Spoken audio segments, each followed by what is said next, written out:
nice come up in the back half of our series just yesterday. So never count them out, because fourth last year on the World Series of Warzone Global Finals. Of course, we have a bit of a different format here today, and they are very experienced in that as well. Several great teams in this area, by the way. This is a little bit lackluster in terms of positioning from Omit EU. What do they usually do? Yeah, they just go to the in circle in the first zone. We're in the fourth zone. We're going to pick off Deus Amir from behind, likely, unless he's able to scrap his way out.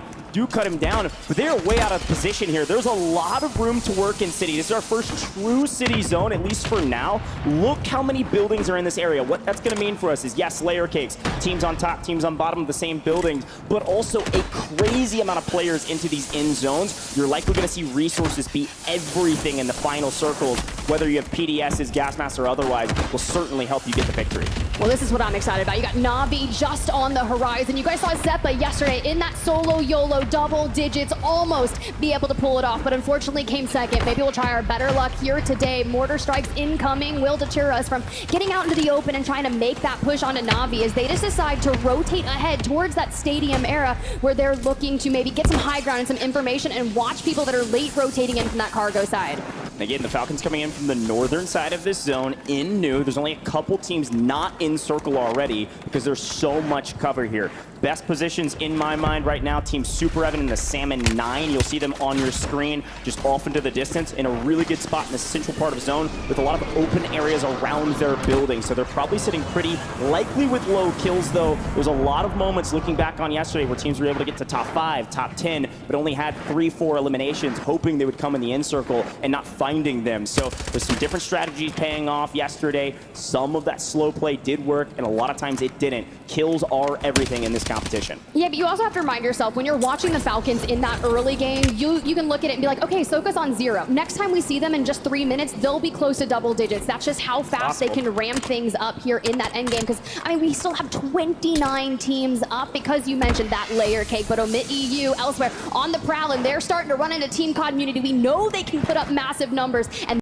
that is going to be a heavy-hitting fight between some of our top 5 teams. Yeah, by the way, that's Omit EU pushing down to the bottom side of High Rise. Yeah, Team Unrational, Team COD Immunity. They've been there since the very beginning. They are on the same building they drop on.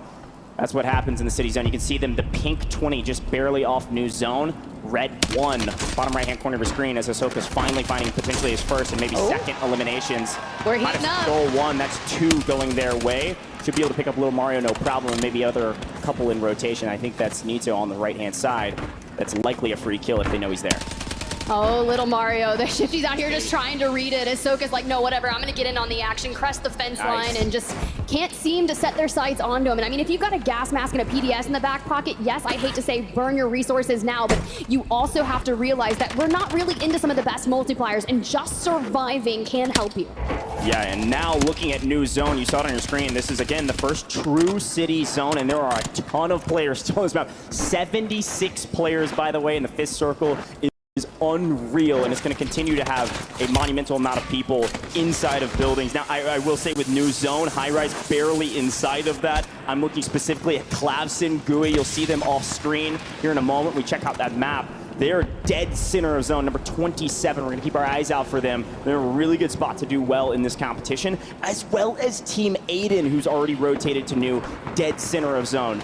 This is the opposite side of the coin, of course, the Falcons on the edge. As you can see now, Almond on your screen with the Falcons MENA team. Yeah, that Falcons MENA squad with Almond kind of subbing in there. They're on that bottom side of the Quadrant Shopping Center, right? So they know it's going to end in this vicinity, and they just got to set themselves up for that position. But the Falcons rotating in, are getting ripped apart, Biffle down on the ground, but the thing about it is, if there's one Falcon left standing, there's usually a regain that comes through really quickly. Shifty already coming back in, they're likely trying to get Biffle down and out so we can get him bought back. This is actually going to help their rotation. The issue is you're not going to have your weapons, you're going to have to find something, and Sage, Adrian from below, we're going to have to chow this. Good grief, so many players in this area. Sage saw him fly in, we weren't able to pick him up, which means Ahsoka could make a heroic play. The problem is Sage in the way. Zoned him off, might make a play for the buy for some resources. They got plenty of cash to work with, and right now it might be a regain simulator for this squad. Again, I'm going to harken something back to what I said yesterday, as the team Falcons mostly has gained, you know, side by side, shoulder to shoulder. They've regained and able to make it to the buy to get some resources. This is their worst in-circle, in my opinion. You can see Shifty actually being cut down by Gooey off-screen. City is not a great rotation for them. There's just too many people in the way when they have to come all the way from the north side of the map all the way into City. Still 55 players on this map, but who knows? Anything can happen if Shifty gets cut down yet again. They are getting pieced apart, whether it's Team North, whether it's FaZe Black. Keep your eyes on them because they've only acquired 4.8 points throughout this first match. And if the Falcons foul here, keep your eyes on the likes of Team Echo, Team Aiden, Team Community, the squads that are still up and have the capabilities of getting themselves into those higher multipliers. Against Super Evan squad in another great position. That's the Salmon 9, but here's a push. Swag's team decides to relocate. They decide to go for an early rotate, and the smoke and run apparently works. Biffle looking for a couple more in transition. Can't get anything for it. They can't find a kill to save their life right now in the first game. They've got a lead overall because of yesterday finally find Prodigy. That's a big one, of course. That's a top 5 team. We can keep pushing the equation here and rotate to new. They still got a chance for a good game, not a great one. But where do you go from here? Every angle is being looked at, aside from this tall building next to you because Super Evan's team's on the bottom. No money to buy back. We are going to be a duo. And I think I'm going to hear the sounds of smokes being popped in Warzone in my sleep at this rate. A buyback nearby, but this is going to be one heck of a rotation, and we kind of need to chow and clear out this Team Super Evan from the building, because if not, on our rotate, they're going to mirror us. We already are kind of hitting that peak, maybe wanting them to extend on out. This is brutal. The amount of angles they can get shot from right now is insane, and like you said, smoke and run, certainly the strategy. Super Evan's team is not going to bite on that, which is lucky for the Falcons, as they are able to rotate again back to a team that nearly wiped them before, a Swag squad. So many angles means where do you go from here? Folks, we have 43 players in this lobby and dropping 16 teams as we're about to pop into the 8th circle here shortly. An unreal statistic. We'll see how many players can rat out underneath this bridge here in a moment. And Omit EU wiped another one just before coming on over this. We already have a bunker buster in our back pocket. We have recon drones for information. One of our players, a self-res, we have gas masks. Like, this is how you set up. We rotated early. We got a powerful position. Team Super Evan, they fall. And honestly, so do the Falcons. It's just, this is a tough scene for the Falcons. It's not their circle. They're going to regain for new. We know it. But in this one, they fall in 12th. Not a great multiplier, not a lot of kills. This is going to open up this leaderboard. A 10-point lead is nice, but it's not good enough, not right now. And we head to the other Falcon squad, who does have a high ground position, but look at the zone pull. It got rotated there for guess who it is? Yet again, Team North. Clavson, Gooey, FOS, if they've got enough resources in the 27 pink, they've got a chance to have a great game. Team Community fully eliminated, just barely, I think, getting top 10, so a decent multiplier. But it's FaZe at the bottom of this building with a chance to do great work. They call in a bunker buster and just drop it straight on the center of everyone. There's even a squad that already preemptively rotated, that CT Black roster. Keep an eye on them because FaZe has found themselves completely surrounded. And honestly, our wildcard team from North America still in the mix as well. Nick Cool, you know, he won $50,000 in the solo YOLO yesterday. Still not enough for them. Wants to bring it to the table today. Nice. Already picking apart that FIFA kill team. Fastball special doesn't quite connect, but Juki gets cut down from Omit EU, who's trying to make a play for some piece of cover, some semblance of reprieve in the chaos of this circle. Panda also trying to do the same, immediately cut down, because who has ultimate high? It's the other Falcons. Falcons Mina with a great chance here to take a banger map and leapfrog their way up this leaderboard. So much room to work right now with a lot of the top teams already being eliminated. You're not seeing nearly any of the top 5 still in the top 5 in this lobby. It's FaZe with a huge chance to jump into the top 4, top 3, or maybe beyond, depending on their kills. We've made it to the top multiplier besides first. The question is, can anybody take out the Falcons Mina squad on ultimate high? Well, you got FaZe here, and well, they've got a bit of space to work with, but you have to keep your eyes on that Team Colony 2K. A lot of teams are going to want to play for that space, and I'm a little nervous for it, but we're going to make this a big prominence burn in the building. Sage on 5, getting Mixie. Okay, FaZe, we see you. Job not done, though. We need the 2x multiplier. The problem is the Falcons being up on high ground yet again, raining terror from above. Sage being contested below, above, and everywhere in between. Nick will being cut down. Colony 2K leaving this lobby. Where is FaZe Swag? Can you find him? Hamoon trying to make a big play, goes down. deep in the gas. 6 last alive for the team. No, it's Almond up on high. We've seen this circle before, and Almond has a chance to close this out. Clavson being cut down to Almond. What? The gas. It's Gooey. FLS Clavson. They can saw a Colony buyback. 2K wins the 1v2. Colony 2K on top.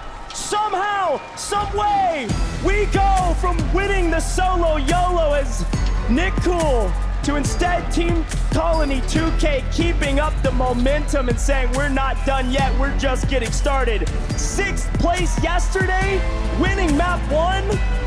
Wow. Look, that's everything that you need, right? You got 20 advanced starting points coming into today. You get a 2x multiplier right off the rip. And to think that they were our North American wildcard team, right? They had to win it to be able to get to the World Series of Warzone Global LAN Finals. And man, they are coming out hot. What a chaotic end circle as expected. Ultimate High Ground is nearly everything. The problem with it is in the final zone, when it just shrinks on itself and there's nowhere to run, the gas is punishing in the end, and low ground reigns supreme. It was that Colony 2K squad that was able to clean up at the end, likely because of resource management, and frankly, good gunning. Very well done from that team. I'm not sure how many kills they had, but it was a sizable margin. 2x multiplier. I think they're going to jump up these standings quite dramatically. And that's what we needed. And honestly, I was curious if we would see that slower start from the Falcons, from North America. And honestly, it kind of opens the door for the rest of the teams to jump ahead, potentially in points, race to that 150. And then it's like we have a story on our hands. There's certainly a story here. Again, this is unprecedented when it comes to World Series of Warzone. With the inclusion of the wildcard slot, this team didn't make it here, and they had one last chance in the LCQ to get here. They're able to get the win. Unreal what they've been able to do thus far. Let's take a quick look back on that one and take a look at that last stand, because yes, it was chaotic.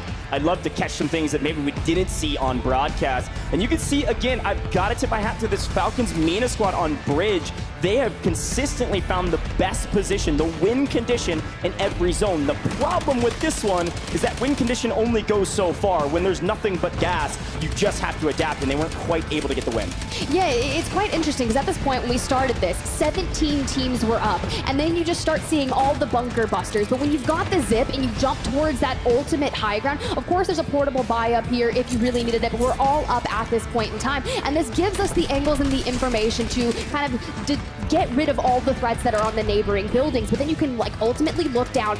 Gooey, Clavson, and FLS have been one of the most scary fighting teams in our lobbies. We've seen them take down the Falcons, and Almond tries to chow them up on that high ground. They claim it, and they eventually shoot down. But this right here from FaZe in general, the way they said, we need to eliminate this building. But I saw Watch Waldo, Nicole, and Colony 2K kind of in that neighboring building. I was like, they have the potential to win this. Yeah, look at this. Colony 2K's alone in this moment. He actually rats back out to the other side, lets the Falcons MENA squad die out to gas, wraps around, picks up Clavson with Almond's help, and then Gooey comes in and says, here you go, I'll take Almond out for you, Colony. How about you just take the win, my friend? Clavson's already down. He gets the cleanup.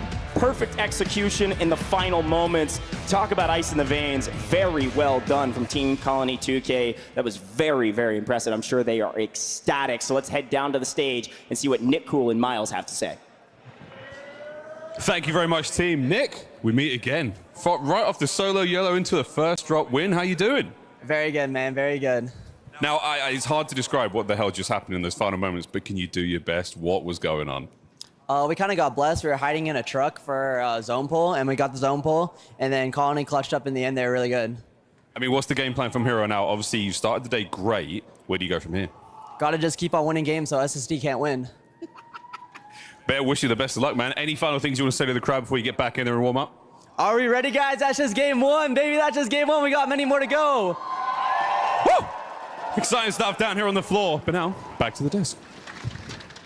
Thank you, Miles. A big win coming up for Team Echo. Nicole trying to even get the crowd pumped up, and they are pumped up after that win. $50,000 richer from yesterday's solo YOLO. This time around, looking to earn another $300,000 for first. Let's get right into it. Team Echo, a big, massive win. Dandro, how'd they get it done? Well, Team Echo unfortunately did get taken out a little bit early. That's A-okay. But hey, the thing I wanted to say here, though, when we look at this zone pull, it pulls exactly right towards City, okay? Now, we talked to Echo yesterday. He says, hey, where we land, it's impossible for us to have a bad game. We just need to focus on having good games. And where the zone pulls to them, it allows them to have this huge monster game. And with Team Falcons going out so early, Echo is able to basically eliminate and nullify that lead that they worked so hard for yesterday. We are on an even playing field now with these top 5 teams who are able to have a great game. That's the one thing I kind of noticed here after game number 1. Yeah, no, absolutely. I do love this Echo lineup. I think that, you know, we spoke to him last night, and he spoke, you know, he had a lot of confidence in their game plan, truly believes in his teammates, and I think that right now we're looking at a team that can contest, can make things happen. It's a little bit early on the drop, though. It's just a bit over-aggressive. So if you can just heat check yourself, temper yourself back in, I think we're looking at a side that could be a part of the conversation when we're talking the big prize money today. But it was a quick lobby. You would think Championship Sunday, D'Angelo, things would slow down, at least off at the beginning. It was very fast. Things did slow. We did have quite a few teams going into the final zones, but at least off the rip, nobody was playing around. Yeah, we even saw this yesterday in our game number 6, right? It was a very fast zone, and then it grinds to a halt. Similar today, which caught me by surprise, end of zone 5, we had 27 out of our 40 squads that were still alive. 13 squads already eliminated. I don't know if it was just because of the zone pull, people are getting caught in rotation. It just seems some of these teams are no problem playing aggressive. Other people playing a little bit scared here on Championship Sunday. So, hey, sometimes you're either the hunter or you are the prey, and there's a lot of prey on the field, it seems like today. I like what D'Angelo said. A lot of teams getting caught in rotation, and one of those battles that I really loved to see was like C9, right? Switching up their strategies and going from plan B back to plan A at Seaport. But guess who they ran into? They ran into T, of course. But hey, for Nick Cool hiding in that truck and all those crazy rotations into City, hiding in the truck, deemed beneficial. Colony, Waldo, Nick Cool, taking 6th place and taking drop number 1. You have to feel confident with that. That has to be momentum that you carry throughout the tournament. Yeah, you know, Nick saying, look, we were hiding in a truck. We got blessed by zone. I think there was a little bit more than that. They slid out the very end. Now, seriously, congratulations to them. For them to start off Championship Sunday like that is massive. It goes back to the narrative we set up yesterday about a team who maybe, you know, a little bit lower than they wanted to be. Granted, Colony 2K finished in 6th place. That was phenomenal. Just outside of top 5 for the 30 bonus points, but now they're going to even that up quite a bit after that game number 1. But clearly, winning Solo Yellow had to give them a ton of confidence. It did exactly that. Another team, though, that I was ecstatic to see up at least, I believe, 3rd place, if I'm not mistaken. Falcons Mena this time around. You know, I love this team, Zix, Hamoud, and so on. Like, these guys made it happen. Talk to me about their run and how surprising it is that they were top 3. I mean, you kind of saw him have that position early game. And the one thing about this team, you have Almond, who is sort of this IGL. It is no surprise to know that Almond is a fantastic player, has played with many different trios, and knows how to run around this map. So when you get kind of Zix and Hamoud, we know there's a little bit of a language barrier there, right? They are coming from, of course, Mena. But the one thing is, though, I think that these two players have full confidence in Almond and his ability to make a play call. And they're kind of like, all right, yeah, let's go do it. And you see that at the end there, just playing in and out of the gas, almost able to take the game, maybe a little bit of a miscommunication allowing Colony to be able to take it, but either way, fantastic work from Falcons Mena. Well, I think that this team are one that continues to fly under the radar despite stunning improvements every single time we see them. Last year, Zix and Hamoud managed to make it onto LAN with Wawadi. They fall short relatively on the global stage. However, this year they bring in Crims. Unfortunately, couldn't make it to the event here, subbing in Almond, and they also let Almond take over IGL. And it's so impressive that they're constantly making these improvements, because yesterday that was clearly them finding their feet and understanding each other a bit. To come into today and put up a big game like that,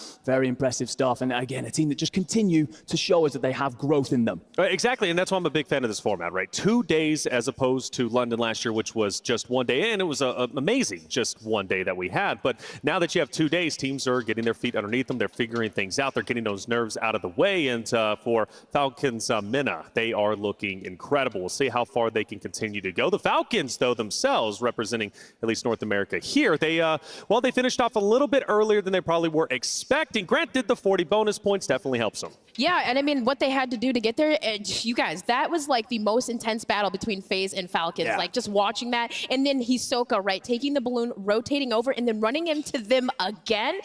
But for what they did was smart, though, in that engagement with FaZe, is they backed down, right? We saw a trade happen between Shifty and Sage, and man, just seeing Sage fight and battle his own teammates, you guys, that was just prolific. I believe Goj described it. Yeah, you couldn't basically have that go any better. A little bit of just desserts there. Them going down so earlier, I love what Goj said. Regain simulator, I think, is the best way to pull it. It just seemed like one person was always knocked out. Well, I'll tell you what, Omit EU played out of their mind as well. They were really, really good for game number 1, and you had a chance to actually interview them, if I'm not mistaken. Let's hear what Enigma had to say with Omit EU. Ladies and gentlemen, I am here with Omit EU. It's going to be Heeds, Gromolok, and Enkyo, and we're going to do some interviews today. But before we get into the questions, gents, how about you introduce yourselves? Ok les gars, qui veut commencer? Vas-y, à toi. Ouais, ok. Bon, on leur dit truc classique au début. Tu vois, on rigole un petit peu avec lui et après on va commencer à le troll un peu plus. Ok, parfait. Vas-y, c'est bien. So yeah, nice to meet you, Andrew. Thank you for having us. I'm Gromolok, yeah, and I just happened to be pushing button on my controllers, and now I ended up in the World Series of Warzone. Okay. I'm Enkyo, I'm living Lyon pour les Lyonnais, and it's up. Hey, I'm Heeds, and I'm here because I love the sun. Okay, so I think you're selling yourselves a bit short. I know that you guys are absolute killers on the battlefield, but we'll head into the next question, I guess, and that is, who do you think is your biggest threat in this competition? Oh, interesting question. Ok, donc là il va falloir que... Je pense qu'il attend une réponse. Ouais. Les Falcons, Soka, Piffle, Shifty. Comme tout le monde. C'est sûr. Comme tout le monde. Viens, on lui dit autre chose. Vous avez peur de qui? On dit qui? De personne. Zach 7. Zach 7. Zach 7. Ok. Yeah, interesting question. You raised Andrew. I think has to be Zach 7, the French player. The other French team, Demon on the map.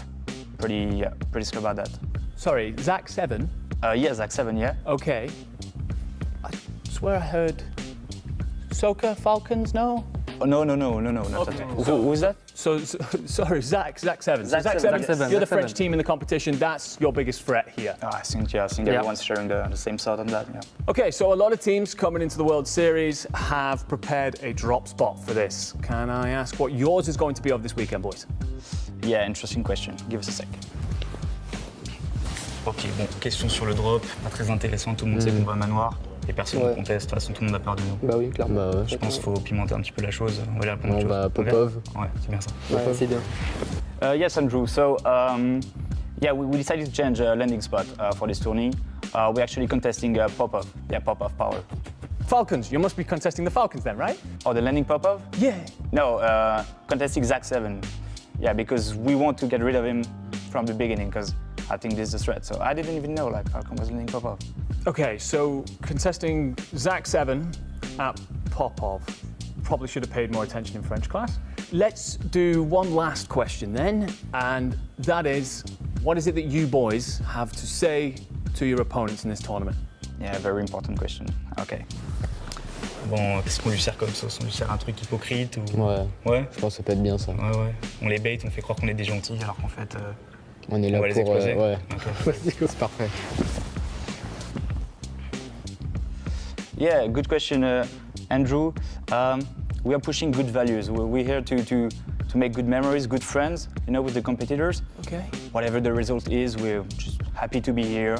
Okay, well, that was very wholesome and friendly. That's very nice of you guys. Usually people would take that opportunity to talk a bit of smack, but it's good. Wait. I'm gonna try the truth.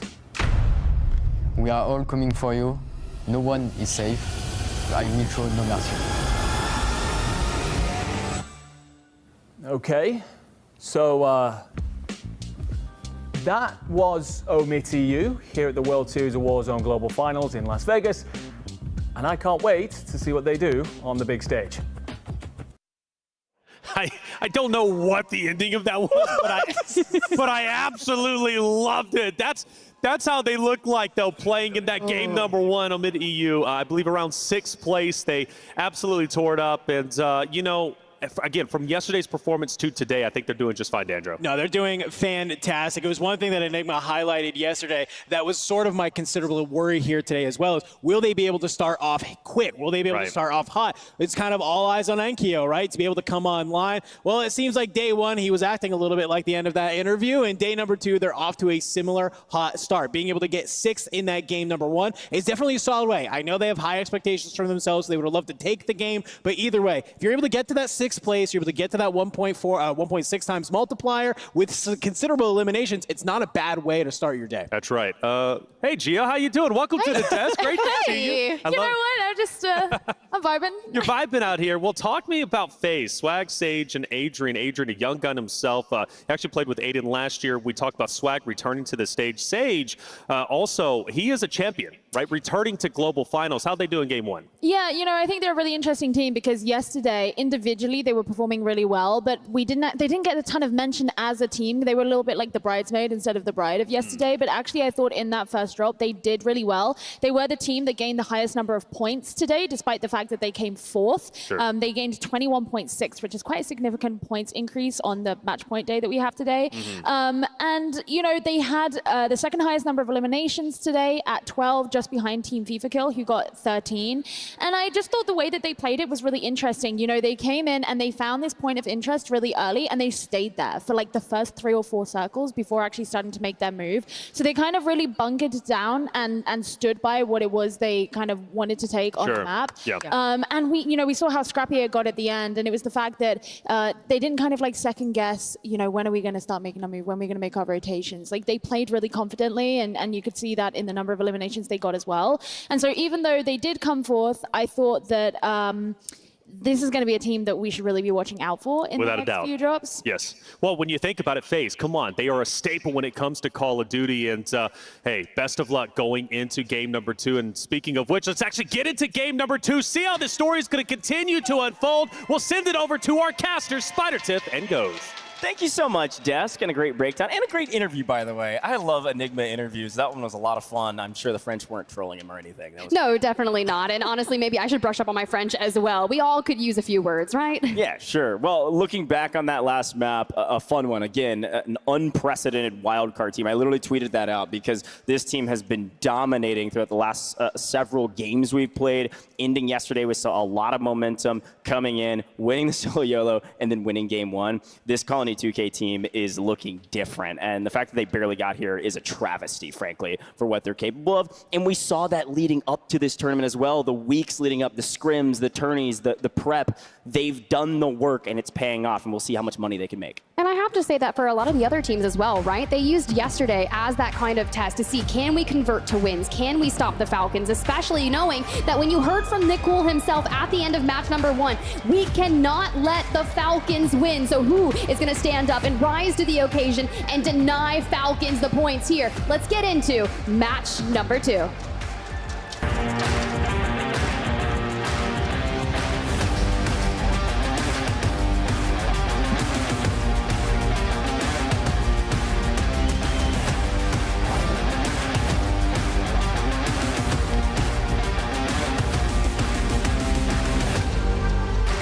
Well, 24 points was the score that Team Colony 2K was able to net home with 12 kills and a win. We'll see if they can better that, or maybe some of these other folks can have a better game this time around and close the gap on this leaderboard. Top 5 had a 30-point margin yesterday, but today things have evened out a little bit. Of course, 20, 30, 40 points, and maybe less being given to these teams depending on where they place. And based on the quick look at the zone, where these players are flying in from, we're going to be headed north this time around. No city for the second map of the day.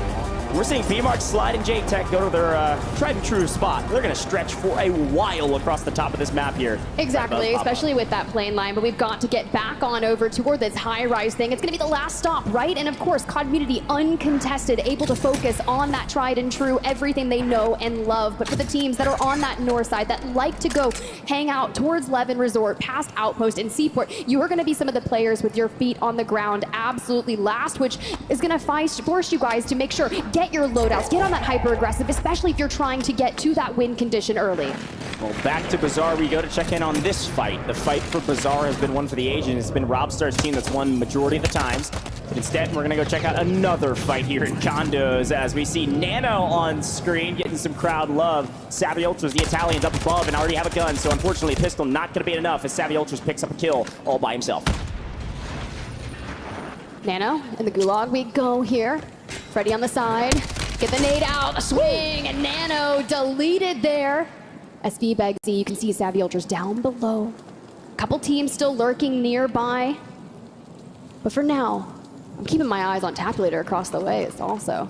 Yeah, this is an interesting fight here in Condos. This is one of those fights that's been happening quite a bit over the last several games. People deciding not to change up their drop spots around this fire station. Off to the left-hand side of the map, and Savvy Ultras this time finally can't get the better of two. The squad on your screen right now, frankly, has had a very brutal tournament thus far. I believe they were actually 37th, funny enough, matching their player number at the end of day one. We'll see if they have a better tournament after a nice little start there, but we're going to check in on Cloud9 again. Again, I know they've got a lot of fans, a lot of folks cheering them on, and right now they've gone back to Seaport. They're actually not very far away from that Begsy team, a little bit off the way from that fire station as Funzy trying to get out of dodge. This time Cloud9 seemingly on the hunt. I need to see him pull some moves out of the Matrix, but Jace finds the angle. Funzy down and out, and you see E700 is already fully eliminated. Everything will fall towards T if Funzy does not win the Gulag. And if I'm T, I'm disengaging because other squads are already starting to lurk among the next Team Vitality. Hey, speaking of a team that needs a better day today, Team Vitality. Yeah, 100% do. Getting a free kill. And look, I don't know if it's the inclusion of noobs or the exclusion of Inxion, but yesterday did not go their way. They had a brutal day after getting bullied out of their drop spot by Community. And funny enough, they've actually elected to go back to where Noobs used to drop with his former team, over to the Seaport side, kind of near that fire station where you saw Begsy and everybody else. So, you know, could be a strategy, especially if Noobs is taking the lead here.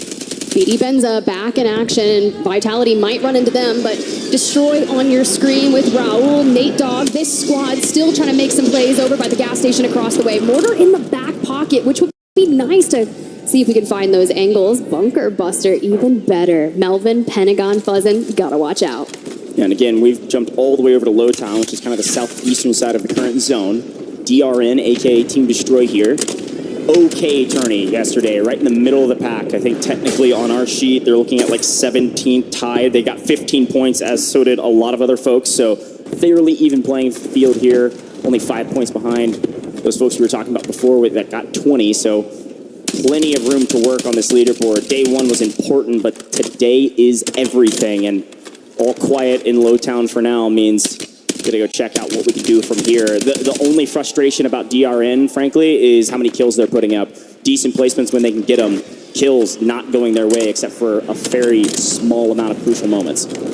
Yeah, it's going to be tough, right? That average multiplier yesterday for them, 1.42. So if we can get some of those eliminations and maybe bolster our points multiplier, could be really good for them. But I already like what we're doing. We're conservative, right? And now that you've got that third-party situation coming on in as Lawnard and Cloud start that push, I wouldn't imagine that they are going to be alone for long. DRN will push into that. Okay, big hitting teams here, of course. You've got Omit EU in the red 1 on the right-hand side of Farms. You've got, obviously, Falcons in the green in the northern side. Team 20 is that community team we've been talking about. Team 5 is going to be Aiden's squad. I think you guys are figuring out the numbers. You got it. I don't have to keep reminding you. But when we take a look at that map deal, you'll be able to see them on the map quickly and see maybe your favorite squad as well. Deus Amir finding a couple kills in the kill feed as well. That's number 18. Look out for that squad. Had a decent day yesterday, and they always perform on land. I mean, DRN right now is just trying to find a way to open it up and get on over, but it's Destroy that's going on the Hail Mary flank here to get closer and closer to them. But as they start retreating, it's just getting to the point where if we overextend, if we take this, it's drawing out way too much time and not giving us the eliminations that we want. We've only lost out on 2 squads, and once we get to the top of the circle 3, a lot of teams will kick up that aggressive nature thanks to that fire sale and start pushing with advanced. But Echo, this is the squad that I have so much love for alongside Prodigy, Oki. Like, they have been playing incredibly well, and they said, look for us today. We want wins. We know we can convert this. They've done it before in some of the warm-up tournaments leading to the World Series of Warzone. Again, started today with 30 points.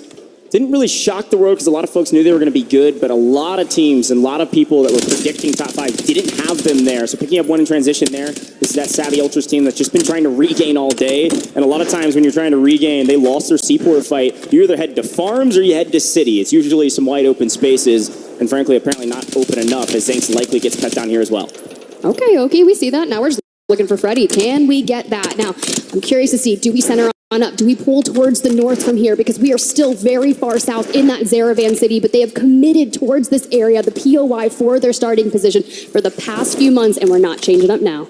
Well, a quick look, by the way. I was taking a look at our map feed, and Colony 2K's team is all the way down in Manor on the far southern side. That's that kind of purple, blue 35, bottom right-hand corner of the map. They're actually right next to Omit EU, so talk about some momentum. If you can take out a top team and carry yourself into another top 5 position, you can see Team Colony 2K have a great day today. So quick look at them. They're actually able to pick up one of those Omit EU players in transition. It's actually going to be Ankyo hitting the quick buy, and now on the ropes.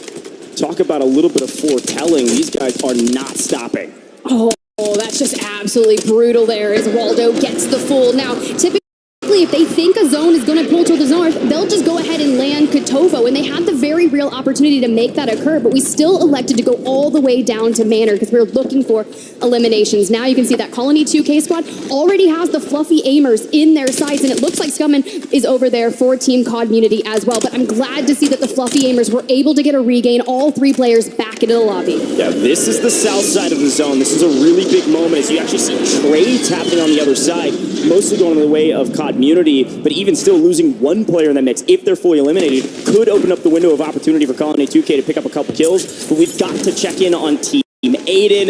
A great day yesterday. They had a solid performance in game 1 for the most part, but Aiden getting picked up in transition means Z-Smit and DJ Moss got to back up and make sure to play the regain if Aiden gets cut down. He might barely be able to sneak out of this one, but look how many teams are in the area. Come on, this is DJ. a really tough spot when you can get wall banged through that one.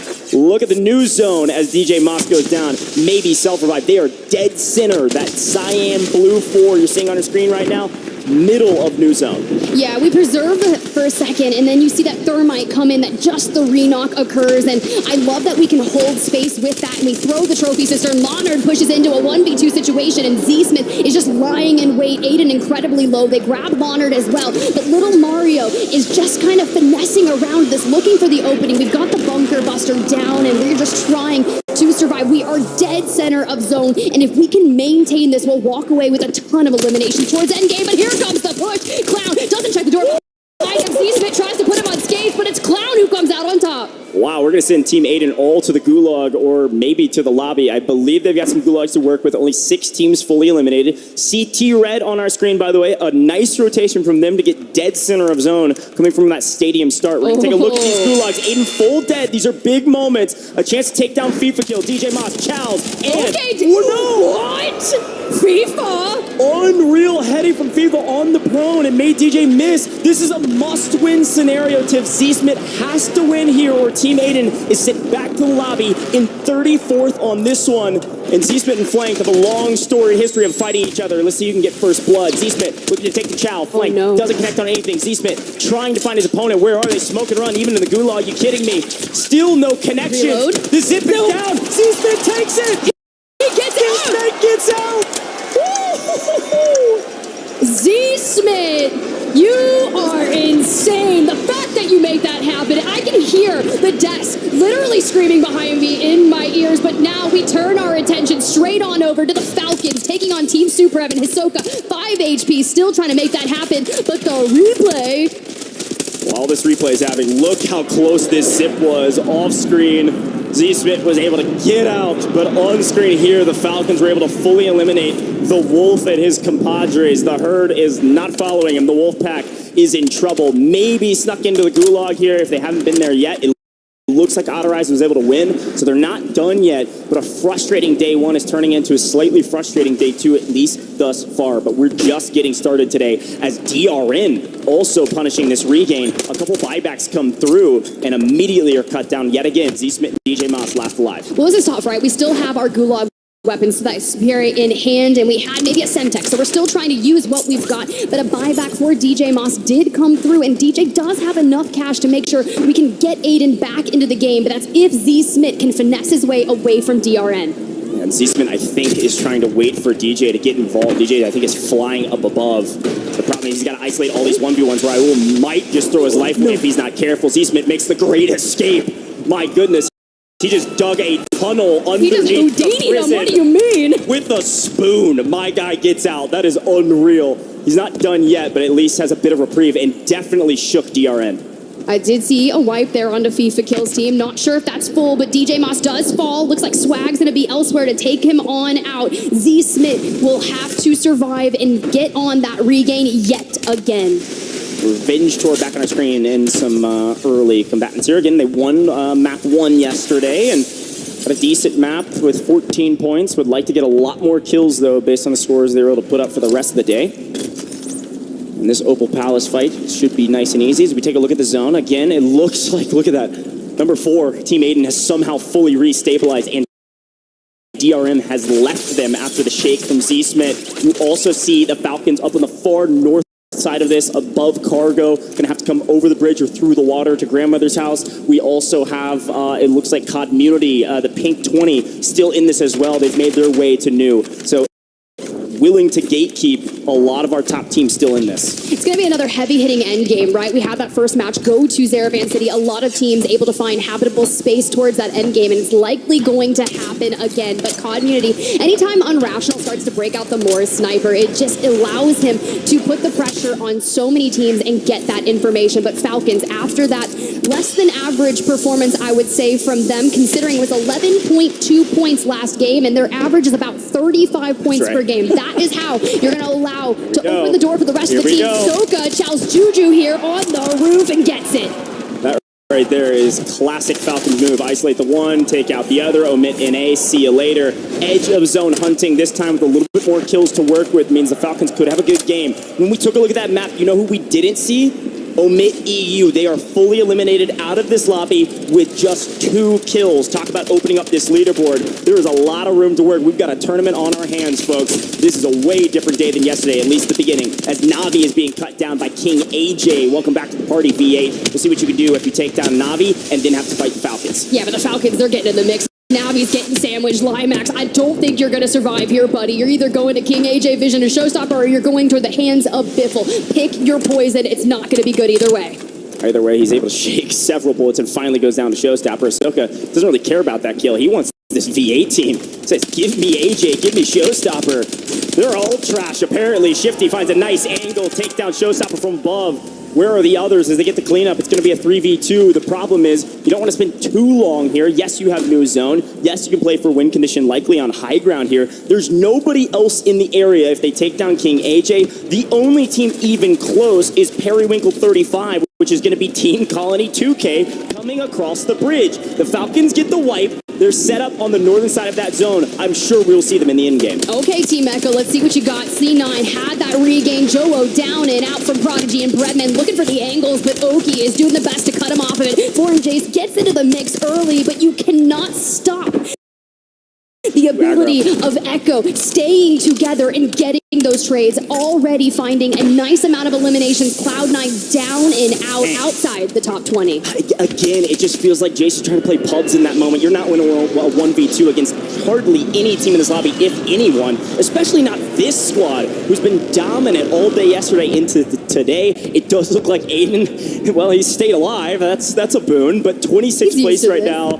He needs a ton of multipliers, and he's got to wait a very long time. We're looking for top 10 likely to get paid at all from the kills that they maybe have scrapped together. Probably like 6, 7 as we set up for new. Just camouflage, right? We don't have any more plates. We do have cash to get another player back. And towards that end game, a lot of people like to invest those portable buy stations. But you think to the north, where the Falcons had cleared out, they were already preparing for a zone pool of that nature. It actually doesn't go their way. So teams still from the north, like Colony 2K on your screen here, they're going to have to deal with that frenzy of just getting deeper into Old Town. Yeah, this is what could have been a very tough rotation for the Falcons. Ends up actually being a pretty easy one for now. They're able to make it to cover and have plenty of time to work with for this new zone close.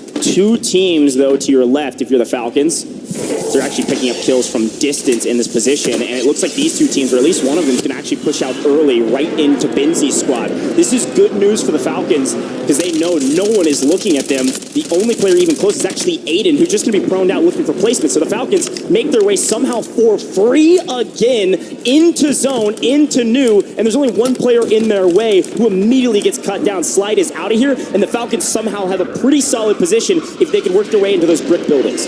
And Aiden gets ripped by Shifty. Full wipe for Team Aiden there, but we're talking about the timing that the Falcons were able to use to thread the needle of the zone and move almost dead center. The only squad that is neighboring and challenging them for that endgame good positioning is going to be Reply Totem. That's right, Reply Totem in the area. And again, these buildings aren't sturdy, but they're buildings, so it works for now. We're looking for top 10. We still have 23 teams remaining in the 5th and closing into 6 circles. We're going to swing over and see Team Echo get cut down somehow, some way. The Wolf and his pack had made the better of what was a frustrating start to this map. Unfortunately, right as I say that, the transition, they get cut down. I don't know how many kills they have. A decent game on their hands if they can stay alive, but right now it looks like Empathy is the only one that's healthy and has a very difficult rotation.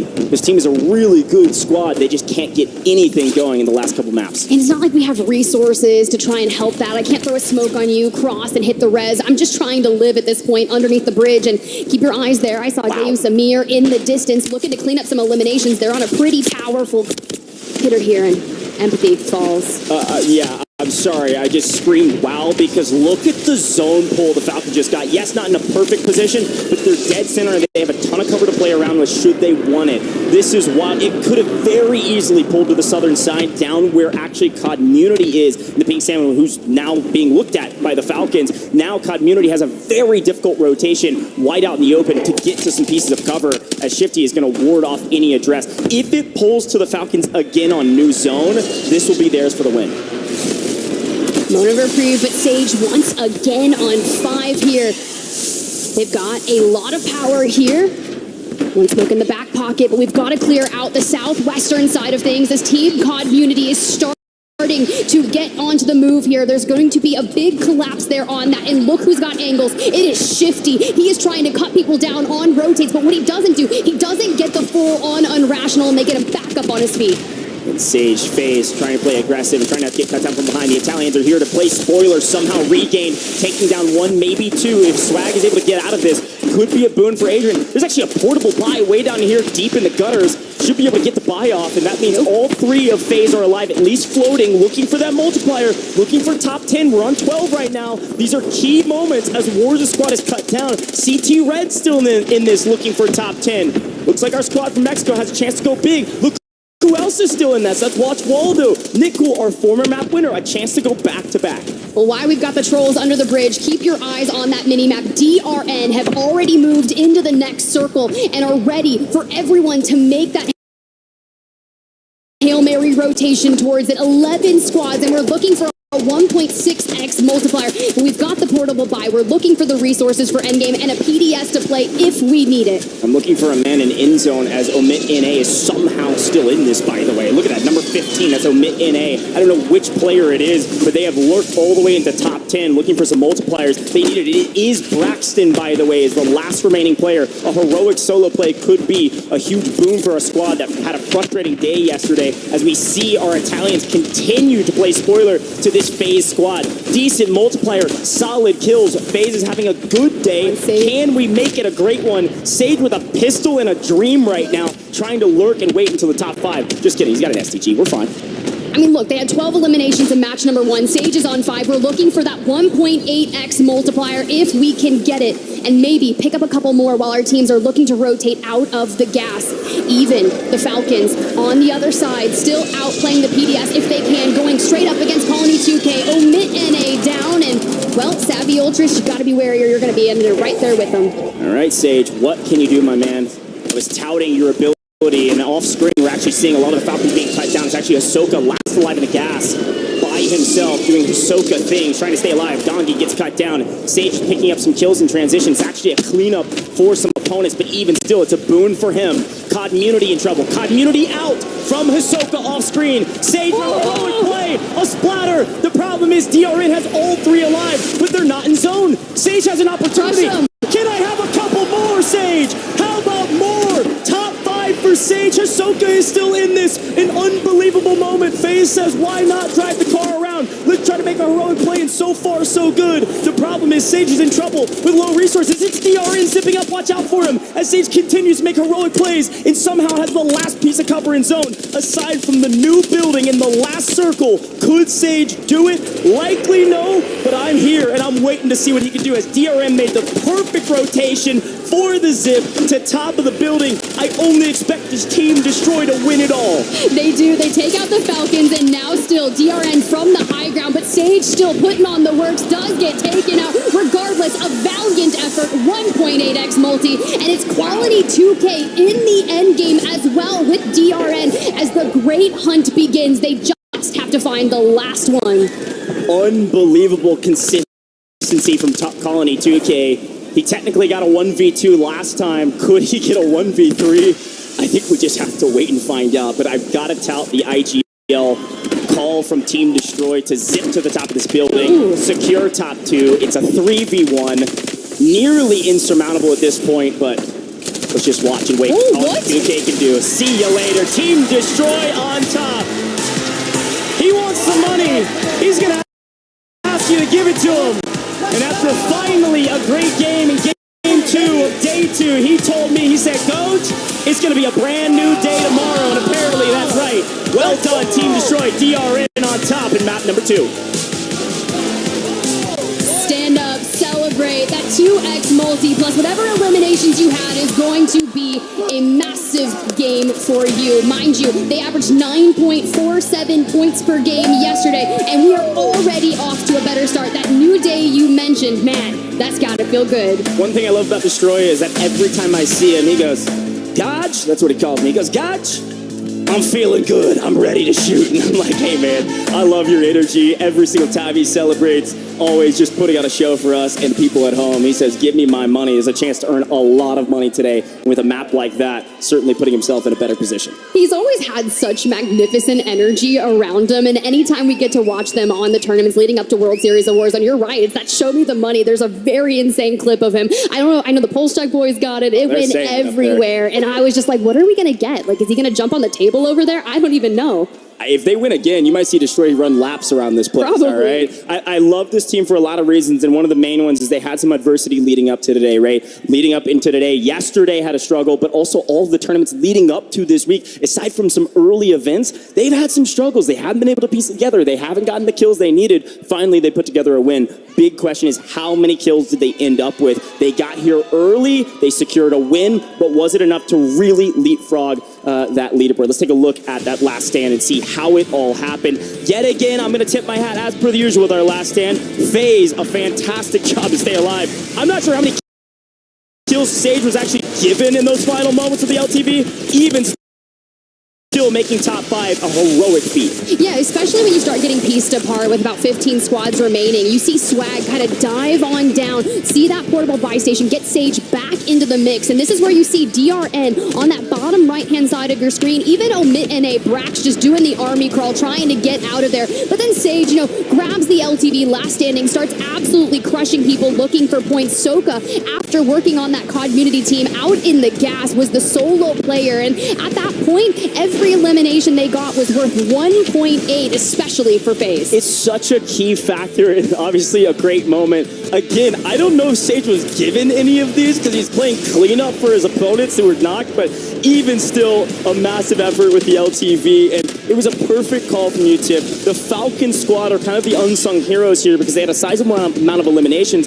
and Ahsoka was able to wipe COD Immunity to get top 5. But of course, the final moment with the heroes of this map, DRN able to grab the victory, taking down yet again a very consistent squad with Team Colony 2K first, and then second on day 2. Come on. Come on. That's consistent. That's exactly want to see. So hear me out, though. I hear we got someone on stage, and I want to hear from Miles and Destroy. Thanks very much, Tiff. That's right, Destroy. Congratulations, man. A big win right up there in the standings after that. Crazy finish. Who made the call to take that top building? My boy Nate Dogg, man. He just said, yo, we threw a zip. We had 2 PDSs. Best IGL in the game, Nate Dogg, threw the zip down. We got hype for free ass W. That's what I'm talking about. Sorely needed, man. Well done. Again, how's it been so far in the tournament for you? I mean, what's the environment been like? I mean, I know there's some fans out here. There's some loud Destroy fans. Let's go, baby. They're real loud. How you doing? Yeah, man, I got my whole family out here. Thank you guys for supporting us. I appreciate you guys. Yesterday we weren't able to get a W, but I promised today that we were getting 2+ Ws. That's one right there. Not the most kills, but nonetheless, we got the zone pool. Nate made the great call. Me and Raul are on all cylinders shooting, and it's just kind of flow for the squad right now. Dude, love that for you, man. Congratulations once again. We'll let you back up there and stay warm. It's back to the desk. All right, Miles, thank you, man. Destroy, always a ball of energy, bringing the hype, and a massive win coming out for them. I love our stage, by the way. Shout out to everybody in the production crew for that. And shout out to Jay, Destroy's brother. Make sure I get that right this time around. His whole family out there supporting. Thank you so much, man. Look, that's a big win, Dream. The fact that they get this, right? Maybe not the most eliminations, though. That's another talking point, but let's at least celebrate one more time, right? That massive W. Yeah, absolutely. And of course, calls from Nate Dogg. And, you know, kind of a fun fact, I had T tell me that Nate Dogg actually helped her out, too. So he's overall a really smart player. Destroy meant that. But you saw them, I believe, you know, when we were watching Sage during that, like, crazy action with the vehicle, which is insane, they were lurking around the warehouse, right? They waited for their moment, their opportunity, and they played the zone, and they got the dub. Man, as we look at our highlights, I just want to preface, this was one of the most wild games we have seen to date. Dandro, I want to start with the Gulags. FIFA absolutely destroys DJ. I could not believe FIFA won that fight. He shouldn't have. And then what was our second big Gulag fight? The second one is Z Smith hitting the Goomba Stomp on top of Flank, hitting the zip, go up to the top. Look at that! Dude, that's what is this? That is just embarrassing. Oh my goodness. I know Flanked is absolutely, I've seen him put his head in his hands too many times in the Warzone space, and I know he's feeling bad about that one, but it really just kind of set us up for the rest of this lobby, right? It was just moment after moment after moment. Same pace as sort of game number 1, zone number 5. We still only had 26 teams left, 14 teams already eliminated. Yet again, seems like some teams, like Destroy said, firing on all cylinders and finding their kills. Yeah, and finding their kills here too. Falcons, right? Shifty plays with the vehicle was absolutely insane because as they were rotating in their zone, they were literally destroying everybody, rotating into center and getting that Opal Palace area on the northern side of zone. But credits to their plays, and of course, throughout the rotations, it was absolutely insane. As we saw, even Echo, Prodigy, Ara, FaZe, everyone was trying to find a spot to rotate. You know what, you mentioning like vehicle plays, I feel like this was the drop of vehicle plays because of course, as you said before, what Sage was doing at the very end. Listen,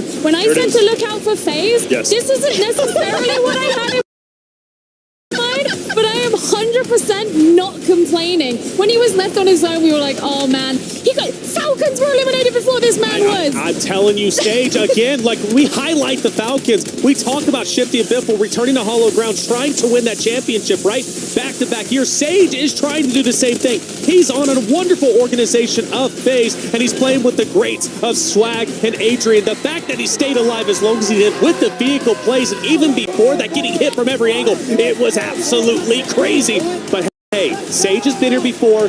Cool, calm, and collected. He's a wonderful player, and he wants a championship just as much as the Falcons roster does. Now, from one Falcons roster to another, Falcons Mena, also an early exit from game number 1 to game 2, polar opposite. Then we had Omit EU, also out in 33rd. Inconsistencies, Dandro. Yeah, a little bit of inconsistencies. I kind of hyped them up. Game number 1, Omit EU, saying, hey, this is exactly what they have to do. You know, they have to come out firing on all cylinders. They need to keep up and be consistent. Unfortunately, game number 2, they make an exit at 33rd. But hey, we have Destroy winning that game, and I didn't hear really anybody give it to him. So while I got the full cam, can we just get a little, give him his money? Let's go, baby. Team Destroy taking game number 2. Right. I love it. I always love that guy's energy. You know, and I think in drop 1, they were in 12th place. So, you know, maybe not a lot of eliminations, but getting that placement, I think Raul had at least 5. Right. That's still pretty good. And for Colony, man, I can't believe that they got second. Well, let's talk about that. I was about to bring it up. Colony, right, Gio? Game number 1 was absolutely incredible. I mean, it couldn't have been any better. They got first place after all. This time around, they get second. So yesterday, Falcons were the teams going first and second nonstop. Colony 2K, they've kind of flipped the script. Now it's them. Well, this is the thing that I actually find really interesting about today so far. You know, we talk about these teams like Omit, who came in 33rd today, right. and Falcons still, yet, look, they haven't been playing badly, but they haven't won, so it's kind of, you know, listen, it's relative.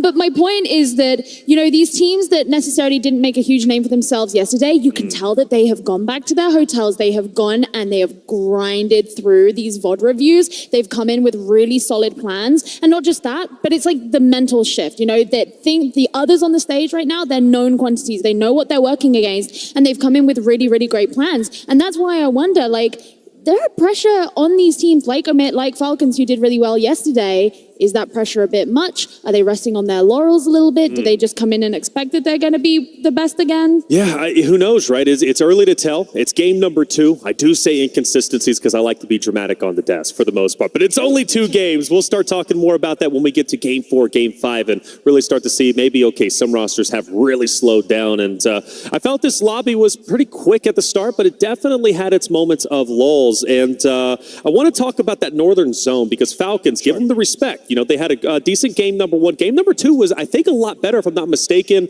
Top 5 for sure before Sage ended up trying to run him over. Talk to me about Falcons and how well they did. Yeah, I mean, in sort of that game number 2, when I saw that sort of zone come immediately out and knew that it was going to kind of pull a little bit more towards that northern side, I knew that the Falcons were going to have probably a really decent game, okay? So I think that here in game number 3, I'm hoping they're kind of hoping for those zone pulls, right? To continue to have these sort of banger games after banger games. Well, game number 3 is about to get ready. Let's take a look at our standings heading in, and it's Falcons leading the way. That 40-point lead is doing them justice. 2 games, not doing bad at all. They've managed to secure 41.8 points, and, well, Colony just below them at 62. I tell you what, that gap isn't as big as you would think it would be from Falcons to Colony, and second on down, it is close. Hey, it's only going to continue to heat up from here. Let's see how well the teams are going to play moving forward. And, well, speaking of which, let's start moving forward. We've got game number 3 ready to go, so let's send it to continue to tell the story of the 2024 World Series of Warzone Global Final. Spider Tiff goes, take it away. Thank you so much, Taylor Reflections Noble. I gotta say, Tiff, it feels crazy to say that Falcons, yes, they're on top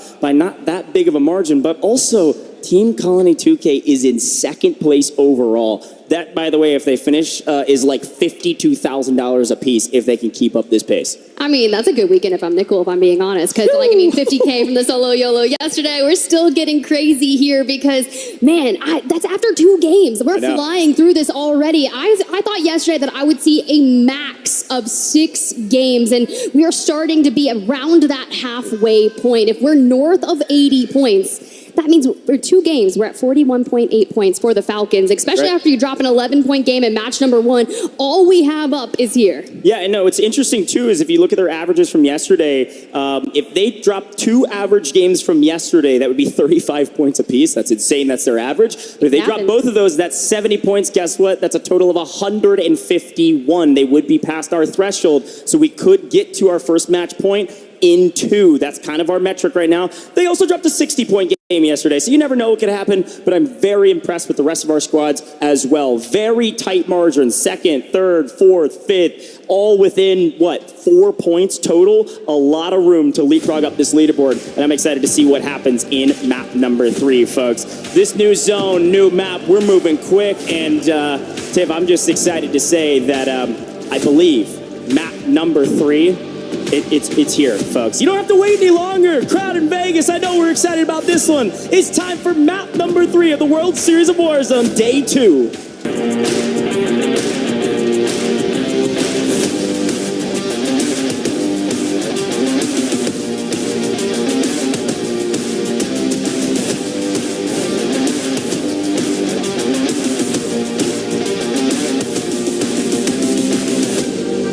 We are potentially heading on to the north. As you see that plane line just above Kotovo blocks, we already see Omit EU electing to drop Kotovo instead of dragging it all the way out towards Manor. For some of our squads that are looking to get into that early action, you can see squad number 34 also. If you haven't gotten into a territory where you feel comfortable at chasing that 150 threshold, the time is now. You cannot let the Falcons start to points gap the lobby in Cloud9. I do love of a contest. Mid T, the fluffy aimers on the other side yet again. And again, this is what they've been doing every single map today. This is different from yesterday, and so a different team to contest, and it's kind of gone both ways for Cloud9. But Tiff, you made a fantastic point. When this circle is tending towards the northwest, you see Omit EU say, I'm not going Manor, instead I'm going Kotovo, which is quite literally as far northwest as you can go. So we're going to continue to watch and see if maybe Jace can clean his kills. Right now it's looking like that's going to be the case. So a 2v3. Cloud9 in a bit of an advantageous position. Something else worth noting, by the way, from that quick map view, the plane line was actually bisecting the map west to east, but was west to east on the northern side of the map, which means anybody trying to stretch south had a long way to go. Something worth noting for a lot of those teams that prefer City. Okay, look, but this isn't a bad weapon to have, especially when we were seeing the initial pistol fight off the rip, but T does have a better weapon. They look to be disengaging, waiting to see, can they get out? Can we get Funzy back out of the gulag? For Cloud9, though, they're going to need as many eliminations as possible, but now that we've parted both ways, we can focus on the task at hand. And taking a look at our map and overhead views, you're seeing it looks like Community again getting into the mix. I will say Team Community did not go all the way to high rise. They could not stretch that far and instead elected to land near Stadium, which is right where CT Red is. So we'll keep our eyes out for that as we also head over here to condos and see the other teams in the area, kind of near where Cloud9 is. This is that same contested fire station from before for some of the teams lower on the leaderboard. All right, reload, smokes are out. We're hip firing through it. Can we connect? Honestly, sometimes you just got to clear it on out if you can. You got the heartbeat sensor in the back pocket when the high ground is being chowed. Through the window we go, and SV is going to be able to drop them. Get the full, and look, I'm loving the early action that we're still seeing from our squad. They understand the frenzy that is the Falcons at the top of the leaderboard that pushes the pace of the entire lobby. And it looks like a couple trades here. So unfortunately, I think this squad is in trouble as they have been for most of the tournament. And it looks like that Super Evan squad is lurking in the area as per the usual to clean up the rest of these pieces, sweep them into a trash can, and then move on their way. And they need it as well, frankly. Not a great tournament thus far, but Super Evan makes quick work of SV and is going to be looking for the Italians. Now, I want to look over the top of Community. What we missed, what you did not see, is actually CT Red get mostly fully eliminated, and then Community gets split up by another push, and I believe that's actually from our Falcons MENA squad that was in the area as well as Team Valor, which is Strixie, Tabulator, and Johnny Bro. So a lot of teams on that kind of northern side of City got into the mix, shuffled things around, and Community is a little bit in a blender. Well, we go over to that FIFA kill squad, and well, they had a ton of eliminations after match number 1. They were the frag leaders, 13 in game number 1, but have seemed to taper it off in match 2. Hopefully can then find that form here today, but Lennon in the gulag, and it seems to have won it out against Bubble CT to join back with FIFA and Jukies. Yeah, and this squad, again, has been on their back foot pretty much since they came together as a team, but even still had an okay day yesterday. Ended up making it, I believe, into the top 20, just barely, and decent amount of points going their way. So if they can turn things around right now, it's kind of now or never at this point. Still plenty of game to be played as Clapper gets cleaned up yet again by FaZe Black. Military base looking like it's going to be FaZe Black's all to themselves. They've got edge of zone. They can hold a couple of these teams on the outskirts. But right now, I'm looking down towards Superstore where they will be rotating to. And Team Aiden, yet again, has already rotated down to Lowtown as well, trying to get a piece of this action. As we take a look at the new zone that's about to pop, this is going to get really interesting. Do we go all the way to Kotovo? Do we go to the northwestern side of this map? Or do we favor kind of the central zones that we've seen from day one? Well, if we go north, it's Revenge Tour and a mid-EU that are battling for that complete decimation of that northwestern side. I saw mortars being invested, and they're kind of on top of each other up there. But so far, Revenge Tour making it their own up there. A couple squads still on the move, and you got to keep an eye on, because honestly, I feel like there's one of these do not enter zones, like a quarantine area around pop-off power. People will rotate around it, whether that's going through industrial, their carb on over through cargo, and go up to the north through outpost, because they do not want to chow the Falcons right now. Yeah, no, it's a great shot. And with this zone, we are not going to go to the northwestern side of the map. This is kind of the most telling zone that we'll see. It's actually likely going to be cargo, maybe that outpost area up on the Lonely Hill, which is just north of where that Super Evan team currently is, with FIFA Kill trying to regain in the area. I likely think we will go that way. There's a chance we head further west towards Seaport, but I'm excited to see what happens and which teams are in the best spot. Right now, the Falcons have nowhere to run to. There's nowhere that they need to go because Popov is almost entirely in this zone, and likely they're going to be walking out with Popov as per the usual with like 40 to 50K. Well, as per the usual, you got the Exiles on top.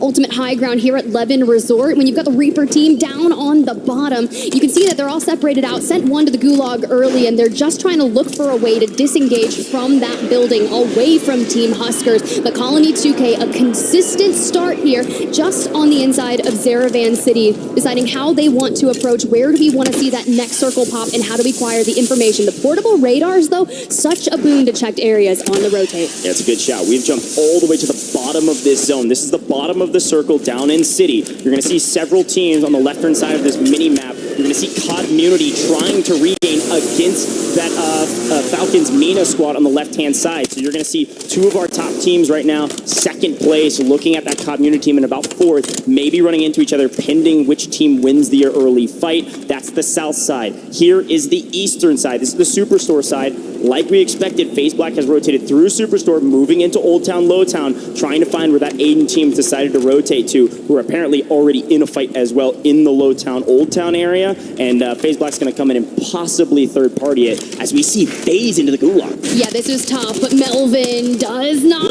be able to get the jump onto Adrian. A clean read for them. Looks to be a full reset as Sage already has boots on the ground here on the outskirts of Opal Palace, dead center of that area, and all of the teams that are surrounding them on that rotation. And when you've got a large majority of that water still in the dead center of the map, you have to choose. Do we go from the Seatown side? Do we get on over to Cargo? And when do we time that rotation or that call? And here's that look at Team Aiden that we were talking about, by the way.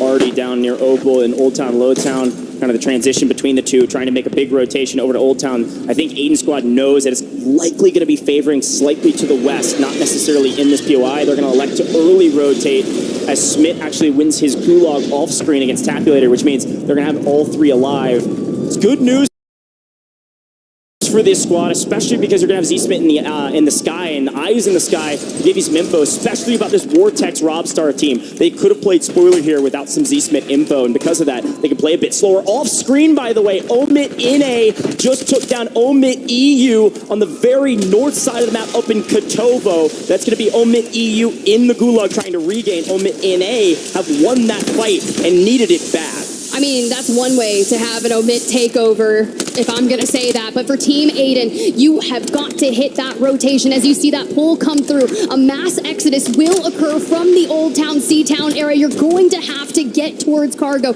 A lot of squads have already set themselves up there, and you can see right there, Team Super Evan, the mainstay in Cargo. Yeah, right in the middle is Team Super Evan, 15 that pink. That's Omit NA. They have won the northern side. The only team that is nearby is actually the Falcons and Popov, pending which way the Falcons rotate. That could be a fun fight to watch, but I think that Omit NA's team is thinking, we want high ground, we want in-game, so where they're going to take over outposts and punish any teams that get there. The other teams in the north, by the way, that we were looking at is actually that Exile squad with Team Huskers still up in Levin, trying to make their way out and into New, as we see FaZe apparently back on our screen as Team Aiden is trying to take down some of the main competition they have. Oh, we're full sending it. This is Big A versus Little A, not on the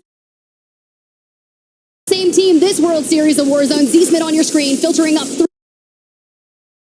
the stairs. You can already see the regain that they've been trying to occur, throwing that loadout, which means they don't have their weapons they're comfortable with, and DJ Moss needs to take advantage of all of this. Sage across the way. We already saw him take that zip to reposition earlier. Aiden takes down Adrian. That's kind of brutal, man. Get Aiden back up on their feet. And you can just see FaZe just saying, I don't want any part of this right now. There's still 36 teams up. I'm out. It probably was either a Z-Smith or a DJ Moss call to say, no, we know Adrian's separated, we can punish this, and they're able to do so. So now that it's a 3v2, they say, all hands on deck, let's swing, and wild timing, and unfortunately nobody punches each other, so they might get out for free, at least for now. But DJ's on the hunt with Z-Smith and Aiden. They are punishing this FaZe team. They've lost one, they have player advantage, so they're going to push the equation. 2 + 2 = 4 in this instance. What a win against FaZe. We're going to send them likely to the Gulag to try to regain a big win. Look, FaZe is in third right now. That's a big takedown, especially with still 34 teams on the map. It really is. Reply Totem here on your screen. We saw them get in Mixie here alongside DRN, and it just seems like we're going to keep on poking, keep on regaining, but no one has fully wiped one another just yet, but you've got DRN, your match 2 winners over there on the north side, kind of smoke and run here. They want to use the zip to get out of dodge, but sometimes when you're the first, or maybe they're just going to shoot out the one entirely. So Raul, you better get some cover and you better get it quick. Oh no, I think somebody told Rob that the guy was one shot, pulls out the static, couldn't connect. I think they likely will pick up this kill and take down every zip along the way. This rotation is going to be punished. And look who it is actually in the skies. Did I just say FIFA kill running around with a helicopter? They've left Linen out on the longest leash of all time. Who's likely going to get punished. This is actually a 1v1, by the way, Nate Dogg and Linen. But to the action we go because Team Aiden's in trouble, or maybe they're the ones causing the trouble. One goes down. Nice trade. This team is moving with a V12 engine right now. Everything working near flawlessly as they punish Hollow's team and take them to the bank. Oh, they understood the assignment. They know that they have to play at a very quick pace of play to make sure that they can track down the Falcons and eliminate them in their own format that they're so good at converting on. Even Super Evan's team, we called it out earlier, they were already on the cargo side of things and they're starting to separate out, but it's the Falcons that are going to be hailing from pop-off power. They've moved just on the outskirts of Outpost, and you'll have to keep an eye on them because Soka just went down on the ground into the gulag. We go. Yeah, this is such a great call, by the way, from Omit NA. They know they need a third party this. Whether this is Vegas Inferno that they're going to punish or the Falcons, we'll see. We're going to do a quick listening with the Falcons with Ahsoka down. This is going to be a crucial moment.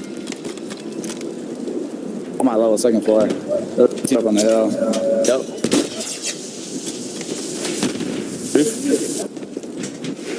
I'll pop in advance with it.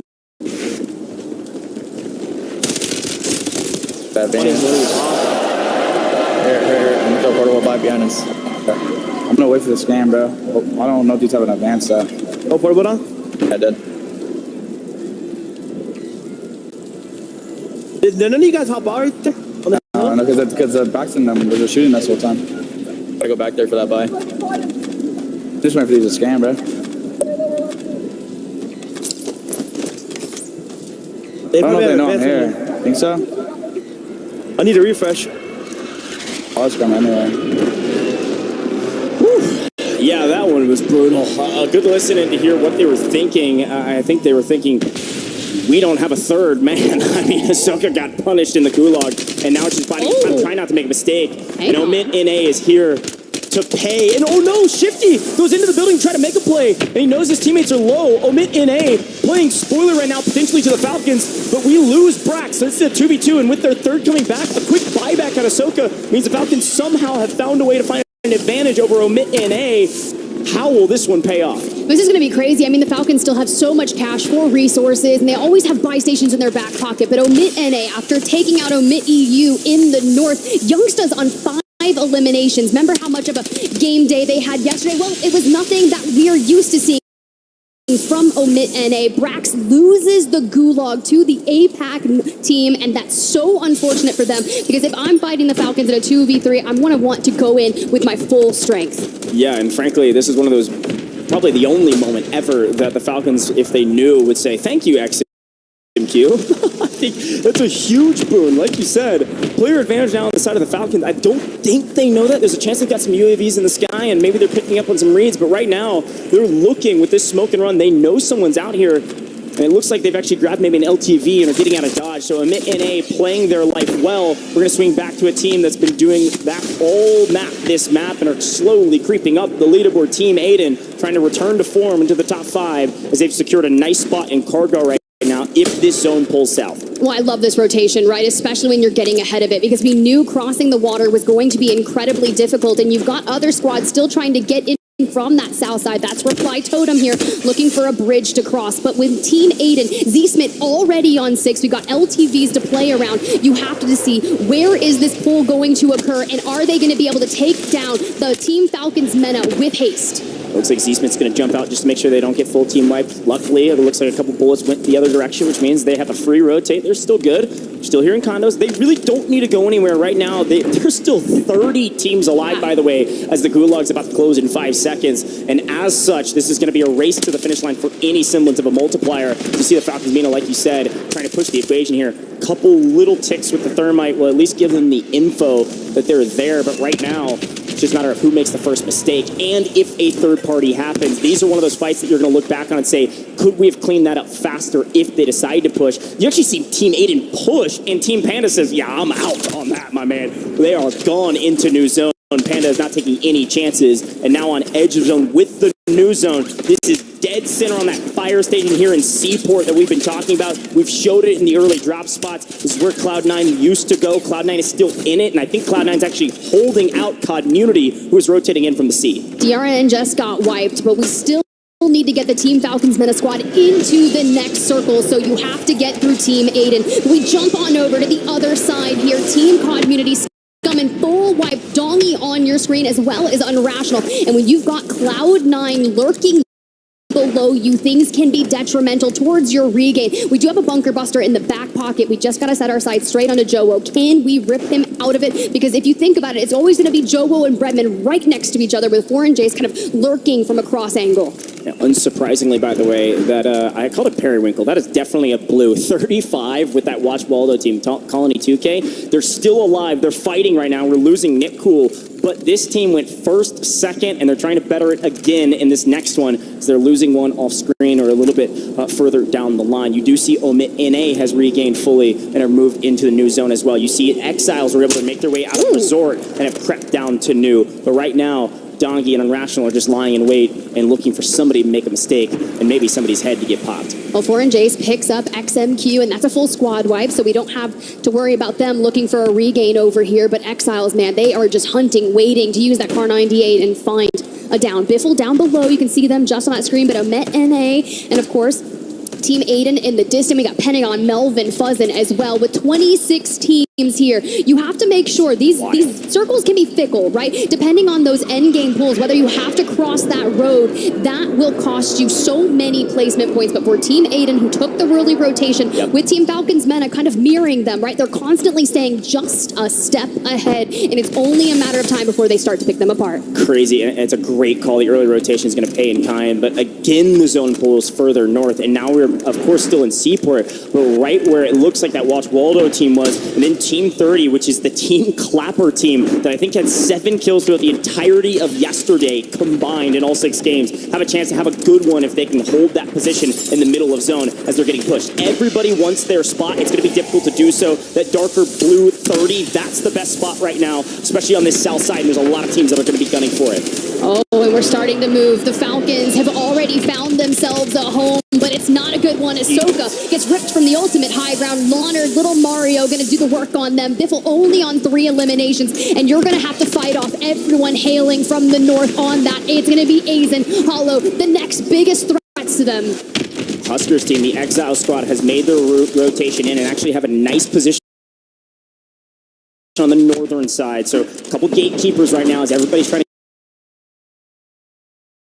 to get a piece of the pie, a piece of some cover, and a place somewhere. We need a multiplier. Still 23 teams up as we're moving into the 7th.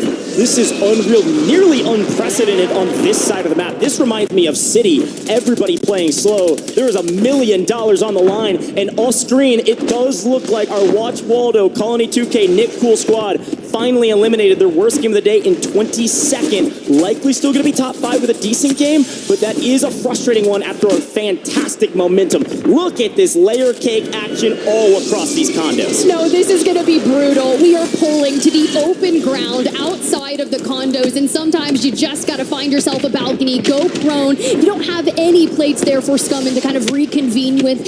Dongy on 3 eliminations, and we want to get ahead of that. Bro, we have no resources. We are in shambles. Did you see how many buybacks? But turn to the north. We got Exiles on your screen here. All 3 up. Moore's in the back pocket, and a precision airstrike to just absolutely wreak havoc on the lobby.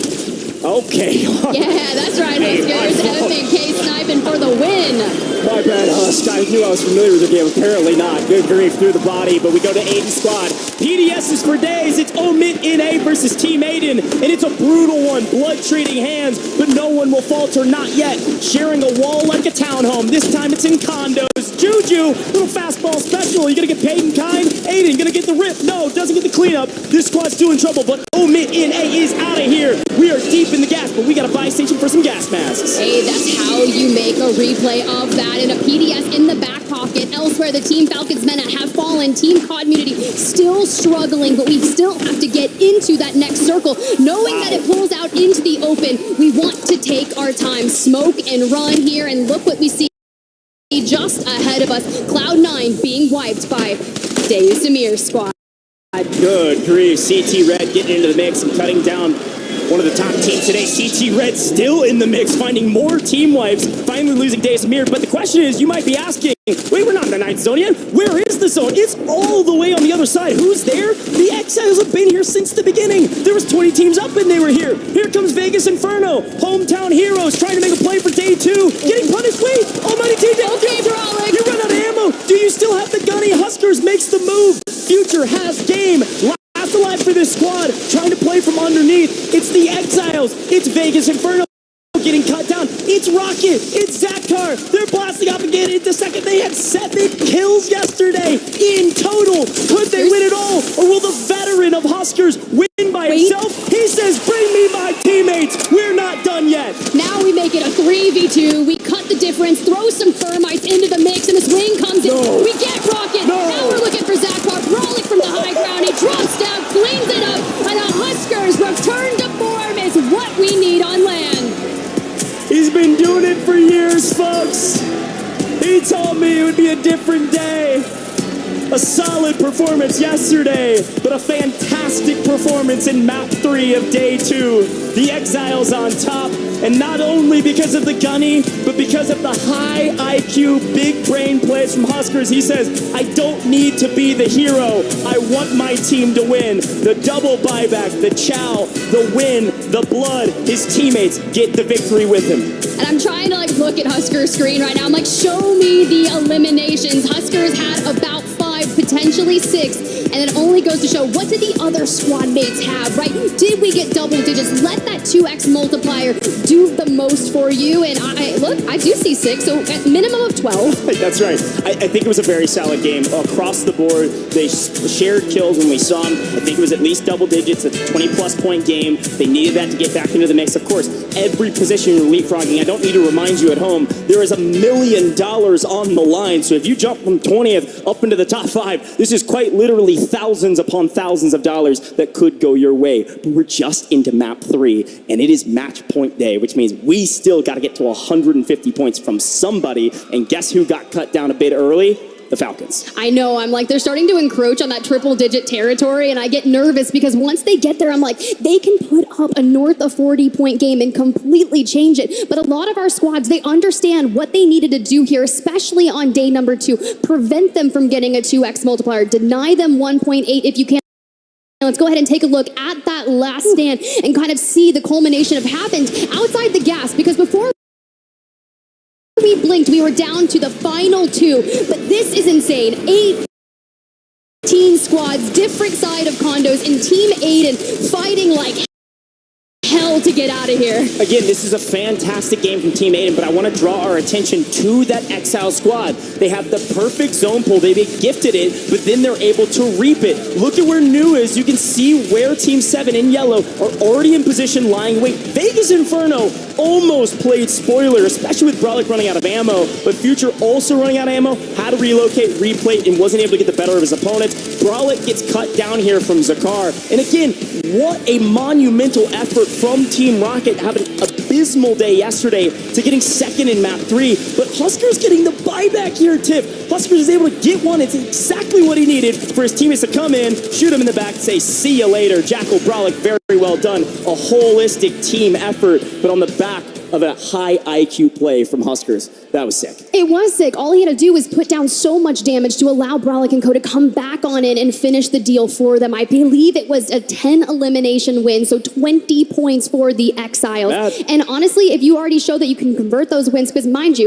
at the beginning of the map, they always lurk around that Levin resort, so a nice rotation is quite easy for them. But I hear we've got the man himself, Huskers, down with Miles. Let's hear from y'all. Thanks, Tiff. Huskers, how are you doing? Because I was nervous after that one, man.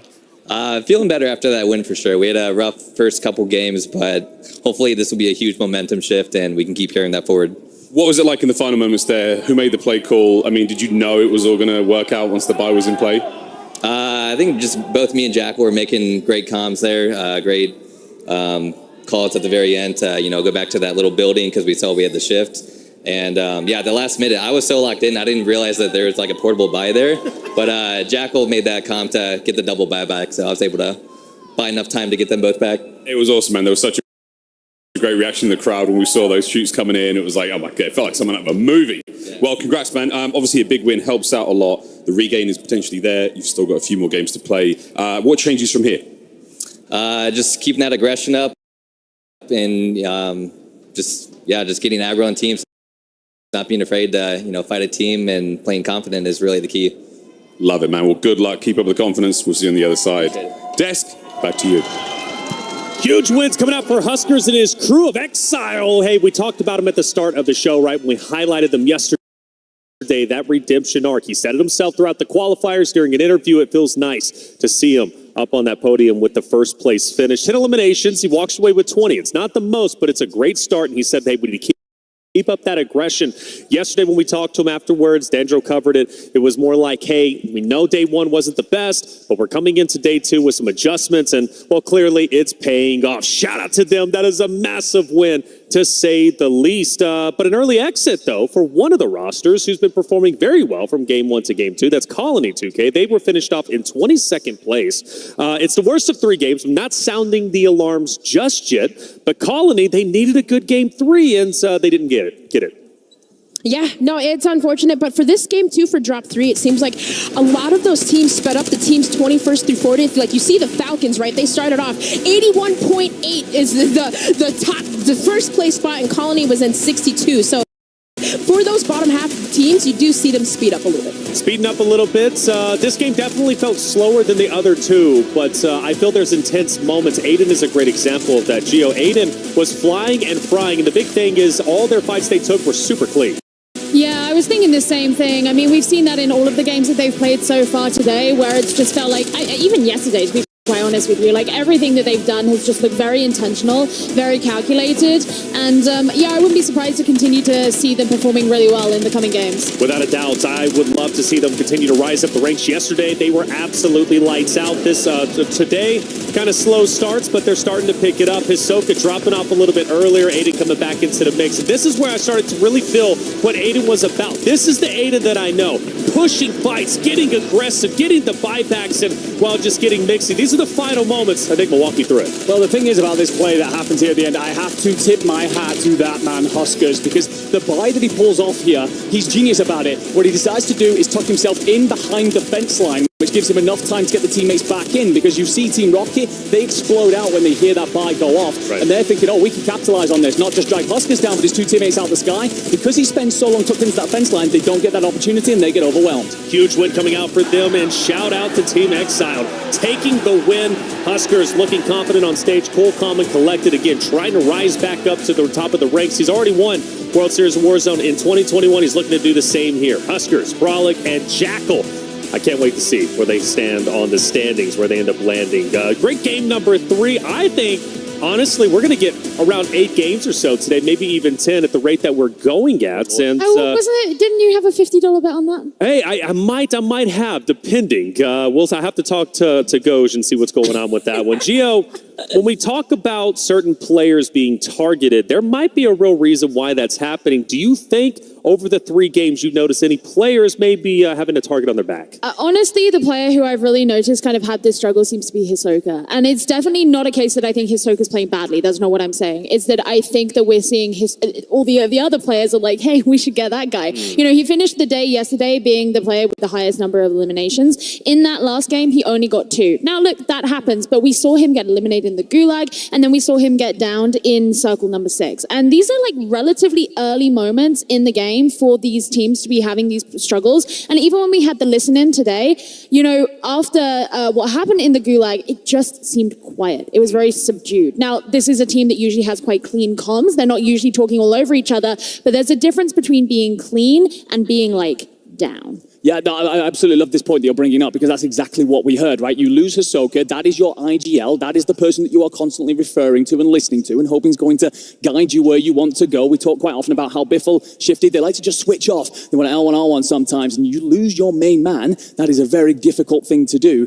The thing is as well that with Hisoka, obviously we're not going to ring too many alarm bells. Not yet. The Falcons. They're still in the league. However, what I think a couple of teams are recognizing is Soka being that IGL, that anchor who's off and off to one side. If you can pick him off, if you can find him and isolate him, typically he's a little bit by himself, and that means you've got an opportunity there to split that team that's otherwise going to have an opportunity to counterplay you, and you never want that to happen when it's the Falcons. Well, Falcons are the top dogs at the moment, so a target on the back, it makes sense. After all, no one wants them to win. They want to win themselves, and who is close to getting to that point where they can win? Let's take a look at our standings and see who's on top. Now, for Falcons, again, over 3 games, they've managed to more than double their score at the start of the day, but the lead probably isn't as great as they wanted over the likes of Team Aiden or even Team COD Munity, who currently sit there 74-73 respectively. Dream, the score line is relatively close going down. I think a lot closer than people were expecting off of day one. Yeah, I mean, to be expected a little bit, but I mean, for the top 5 teams, just a little bit of switch around between Team Colony and Team Aiden. Of course, COD Community still kind of holding that 3rd place spot, but for Omit NA, that's actually a jump up for them because I believe before this, and I was actually going to give them their flowers, they really, I feel like stepped it up, and I'm looking at Juju too in terms of like slaying power. It seems like this is the team that actually is always kind of fighting with the Falcons, right? We saw them at Outpost set up. This was the team that was a team of 3, but somehow Falcons did recover and dismantled them. So gotta give them their flowers because Omid and a team definitely coming alive. I noticed they're in 10th place DRN. They were in 6th after their win. They do fall down a little bit, and that comes off the back of them not getting as many elims off of their placement points. So 2 things have to go together if you want to be the global champion. We take a look at our 2nd page. Gio, any team standing out to you? It obviously has to be Omit EU. You know, this was a team who, judging by the way that they performed yesterday, you would expect them to come in really, really hot today. And for whatever reason, they just haven't. I don't know. I feel like Enkyo just hasn't been that player that we saw him be yesterday. I'm not going to ring alarm bells just yet. I think that they've been heavily contested when they've gone for their alternate landing strategy of Kotovo in particular. But the one thing I will say, EMEA boys, can we stop shooting each other? What is this? Like, I'm sitting here trying to come up with all these like ways in which the boys are playing, and I'm just seeing EMEA team against EMEA team right now. Please go and find someone else to shoot at. I've been talking you up on the desk. Go out and make it happen out there, please. But seeing this whole thing where it's like, you know, Totem, then we'll drag Omit EU down and so on. I'm begging you. Go and find some North Americans to shoot at. Hey, maybe eventually they'll start to figure it out. At the end of the day, it sometimes gets chaotic. You don't know who you're fighting, and you're just fighting the fights, okay? And trying to get as many elims as possible. I go back to game 2 watching Sage, and Sage was just going absolutely crazy in those final end zone, running over everybody he possibly could, shooting at anybody he possibly saw. And again, that's just Warzone. Sometimes things get lost in the gunfights. I'm wondering, you at home, is there any surprises that you notice? I know FIFA and them were on page number 2 as well. Again, still trying to clean up some things. I think around 50 or so points. Teams are getting closer and closer to that 150 mark, okay? That's where things get serious. Once a team reaches that 150-point threshold, that means they are eligible to now win. Now, the way that they win is by reaching a 150-point threshold, surpassing that, and then they have to win their very next game after that point. If they do so, they're champions. But what gets risky about that, normally, there's one team that will pass that threshold, and then all of a sudden they don't win. Now there's 2 or 3 more teams who end up winning, or passing the threshold. Before you know it, you got 20 teams who are eligible to win, and it just gets crazier and crazier. Hey, on stage, though, Miles has a special guest, Aiden's father. Let's hear what he has to say. Thank you, guys. Yeah, I'm joined here with Aiden's dad, sir. You got more fans than most in this place. Oh, yeah. Let's go. What's it been like so far, of course, you know, watching your son up there do his thing? I mean, is it nerve-wracking? It's always nerve-wracking, but the thing is, the more of these LAN tournaments, just seeing his confidence come from, you know, so far, like, I'm just proud of him. I mean, he goes up and he does work every time, does what he knows he can do. I love that, mate. I've just become a dad myself. How is it being a parent, encouraging your kids to play games? You want them, you know, a well-rounded person, but when they're doing so well, I mean, what does it feel like being a parent in this place? Well, I knew way back in the day when he was 11 and he won a Call of Duty. We used to go to those watch parties and they had a Call of Duty tournaments there. And he's always been good on the controller, you know. He's been. I knew this would happen. I had no doubt. Well, no doubt about it. He's right there, watching now. That is what it's all about, man. That's my boy. So best of luck in the rest of the competition. Thank you. They won't need too much of it. No, Thank you again. Yep, thanks. Have a good day. Let's go, Aiden. What a great interview. Thank you, Miles. Aiden's dad, obviously proud of the success his son has had, his biggest supporter. I know. It's so incredible. And there's so many families here, by the way, I want to say. And shout out to all the families that are in the venue watching their son or their daughter compete on that very stage. It's a special moment for you. And I know, your kids out there, they just love it. Esports is a special thing. There's a lot of pride, and the support system that a family brings is just invaluable. And shout out to Regiment, by the way, all the veterans out there. I see that he's rocking that jersey. So like that community over there. Dandro actually had a chance during the media day to talk to Aiden, and apparently they had some fun. Let's see what they got up to. What's up, everybody? I'm Dandro, and I am here with Team Aiden for the free-for-all. I'm going to be asking them a series of questions to appease me. Whoever has the most points at the end of our fun little game will win this briefcase. What's in the briefcase? I don't know. Neither do they. Nobody really knows. We're going to find out at the end. Kicking us off, you have to use one gun for the rest of your career, but it can be from any point in the history of Warzone. What gun are you choosing to use? Aiden, I'll start with you. I gotta go FFAR to do it all. I'm going with the Modern Warfare Car 98. I gotta go with the Prime AMAX from Verdansk with the T-pose sight. For sure. T-pose sight. Need it. I'm gonna have to go with DJ on this first one because you included the sight. It's a little bit of extra thought, and I love the AMAX because I'm not great, and that gun made me feel awesome. Next question. I want you guys to boast. This is a little bit of a confidence builder here. What makes you the best player on your team? Honestly, just patience. I mean, if we're going off the past couple of weeks, the scoreboard, I mean, the top fragger leaderboard and everything. I think the best thing about me on my team is just keeping us together, keeping our composure together, and just being an overall well-rounded player. I told you to boast, and only one of you actually was a little bit confident in your answer. So, Z Smith, I'm giving that one to you. Next question. What is your favorite Warzone map, and why? I'm saying Caldera. I just felt untouchable. Such a default answer, right? Like, I'm gonna go Verdansk. Too many memories made on that map. I gotta go Prime Verdansk. All right, and how about you, DJ? I don't think a lot of people are gonna like my answer, but I gotta go out Mazra, bro. None of us would be here today if it wasn't for the success of the original Verdansk. So, Aiden, I'm giving that one to you. Good job. Is that 1-1-1? All tied up going into the last and final question. Now, this one I'm going to have you get a little physical for. You have just won the World Series of Warzone. Show me your victory pose. Aiden, I'm going to start with you. I'll just hit the gritty, you know? Hit the gritty right up to the trophy. I'm out of breath now. That's all y'all get out. Damn, how do I top that? Why'd you let him go first? Riley, Mr. Z Smith, we're going to you. First, I'd probably, dap up my teammates real quick, be like, let's go, and then I'd stand up and be like, I just have to get up and just, just everybody with a slight little flex,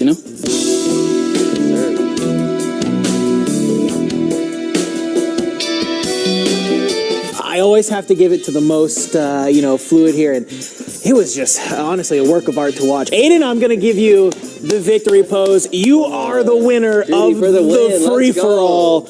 Congratulations. Let's see what's in this briefcase. Oh my gosh. I got racks in here. Is this solo YOLO money? What's going on? What the heck? It doesn't stop. We got chips. We're going to the table tonight. Come on, I'm going crazy. Boys want some? Come here. Let me get some. We got some money. Oh, yeah, let me get a... Hold on. Yeah, dig in.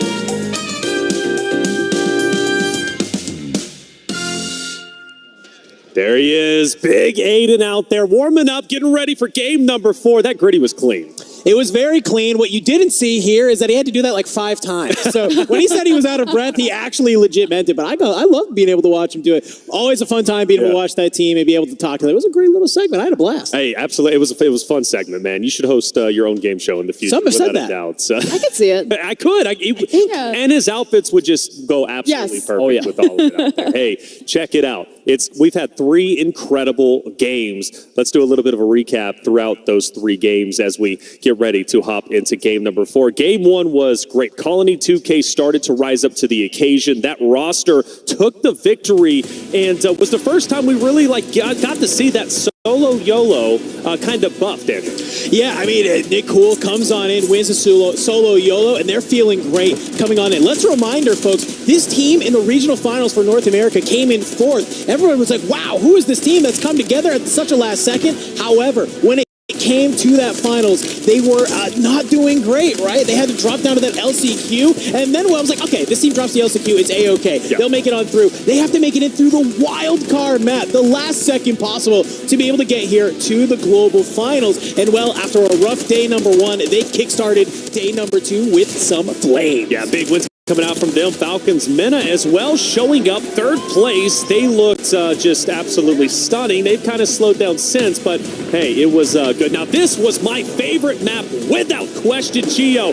The vehicle from Sage. Shout out, by the way, to DRM for getting the victory, but Sage was just on a rampage. Yeah, I mean, drop 2, definitely the most exciting of the day. This vehicle situation in the final circle was insane, but let's not forget how the drop even started with some insane gulag play. Coming out of Team Aiden, in fact, a couple of instances of that. Sage at the end, Omit EU going out so early, being the 33rd team to be, or to come in 33rd, which was just completely out of nowhere. Right. Every single moment of this drop just seemed to smack you around the face. And there it is, DRA getting the victory, Destroy getting hyped up with his boys out there. We had a wonderful interview from his perspective, shouting out his family and to all the supporters. And, well, he believes in himself, and I believe in him as well. Game number 3, that just ended. Enigma Aiden wakes up from his slumber. This was an incredible game. Flying and frying, but also the bow on top was Exile with Huskers and Co. taking the win. Yeah, I mean, it's very impressive to see Aiden and Co. in free flow, it feels. Sometimes it is confidence and seeing exactly how these boys are playing out there. It's impressive to watch, and long may it continue. All right, well, hey, there it is. Exile taking that victory. The standings are getting close. We've noticed a bit of a race at the top, right? Falcons, they still got a lead, but not as much as people were expecting by game number 3, heading in to game 4. 150 points is that threshold. Who will be the first team to win it, and who will be the first team eligible for their match point game? Well, of course, they have to answer that question, and I do have some others who are ready to at least tell the story even more for game number 4. Let's get it started. We're heading into game 4. Going to our casters, Spider, Tiff, and Goj. Thank you, Taylor Reflections Noble. As per the usual, Desk, great breakdown, but it's time to get into the nitty-gritty because we've had 3 games thus far, and the Falcons are still roughly 60 points away from our 150-point threshold. They have to win a game after that.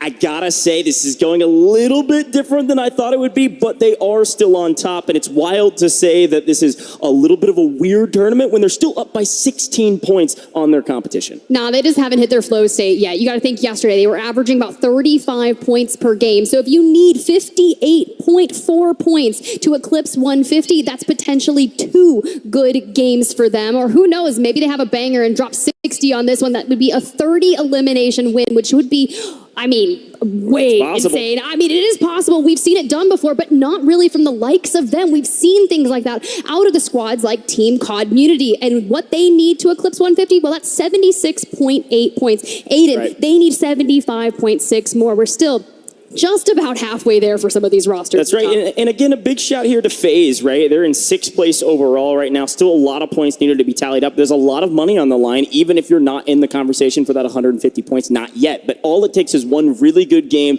then you're in the conversation. You butt in and are able to take home a ton of cash. We're about to drop into this one, and I think the big notes right now are CT Red has made it into the top 10. They're in 7th overall, but that FaZe team, Sage is the top fragger right now, tied with Robstar with 14 eliminations apiece with several players in the 13s. Well, a team that's flying under the radar right now is Omit NA, 31 eliminations, second to Falcons, and they said they wanted to come into day 2 a little bit better, but let's see how they do. Let's get into match number 4, Vegas.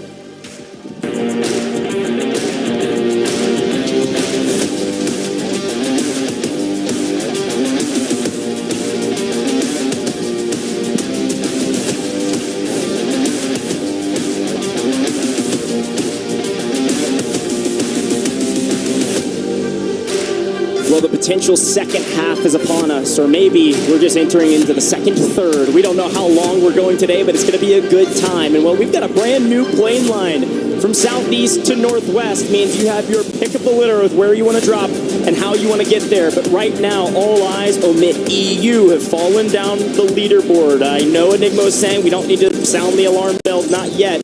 But not into the top 10 as a top 5 team dominating yesterday, not making it into the end circles. We'll see if they can perform on land in back-to-back days, but they need a big one here to get back into the conversation. Looks like the Fluffy Aimers had a bit of a different contest go wrong, but Freddy on the other side here at the fire station, getting knocks, getting fools, and multiple squads over here. But this is that, we talked about it, the frenzy that occurs, that we are not backing down from this. We will fight until the dawn of the time over fire. And I'm like, hey, let's just go away from this. Nano gets cracked there. Freddy, though, if you want to go ahead and get that moving quicker, close the gap, get in there. Got a couple quick eliminations here in this contested fire station, as per the usual. Of course, you're going to see Cloud9 off into the outer edge of this same fight. They're going to be over in Seaport as well, the south side, but Omit NA to the north side of this fight. And it does look like, by the way, with a quick look at our map view, it does look like that Exiles team is actually to the south side of Levin Resort this time around. So Omit NA and Exiles are close to each other. Yes, they have a free spot right now to get their loadout and show us that, hey, everything's going well over here in Rostava, but the Exiles are probably going to be the closest team to them right now, and we'll see where they rotate to, because this Omit NA squad is notorious for rotating out and around Seaport to get closer to center of zone, pending the news. So I'm really curious to see where second zone will be, because this will dictate everybody else's rotations, likely up towards Omit NA, who probably won't have to move in this one. Well, what about the Battle of Bazaar? We saw a ton of action here yesterday, specifically from Reply Totem and CT Black. Vortex drops on down, Robstar looking for angles, and Volcom just kind of prone there, dead center, just waiting with the angle. Vortex, though, knows exactly where they are. Robstar maybe can hit a flank. The wallbang comes through, he gets the angle, grabs one, makes it a 3v2, and goodbye, Panda. Enjoy the gulag. Well, and this is part of the reason that Robstar is tied for top fragger today. They've won this fight almost every single time. Actually, I think every single time. Yeah, we're shooting bodies, probably because they've been fighting for that position for the last, 3 months, and Robstar's team definitely getting the better of that side of the fight. But as we swing back, Omit NA, as expected, swung over to Levin to go find the Exiles team, pick up one, and then move on their merry way. And look who's coming up the third party. Howdy, Omit EU, welcome to the party. Ooh. I know Enigma is not happy about EMEA fighting EMEA, but I'm having a great time watching Omit EU get back into form and find some early elimination. Oh, Blade tries a chow, gets it for Gromalok, but he's there to pick up the trade. Hopefully, we can pick him back up and prevent any gulag utilization here now. But Team Aiden has found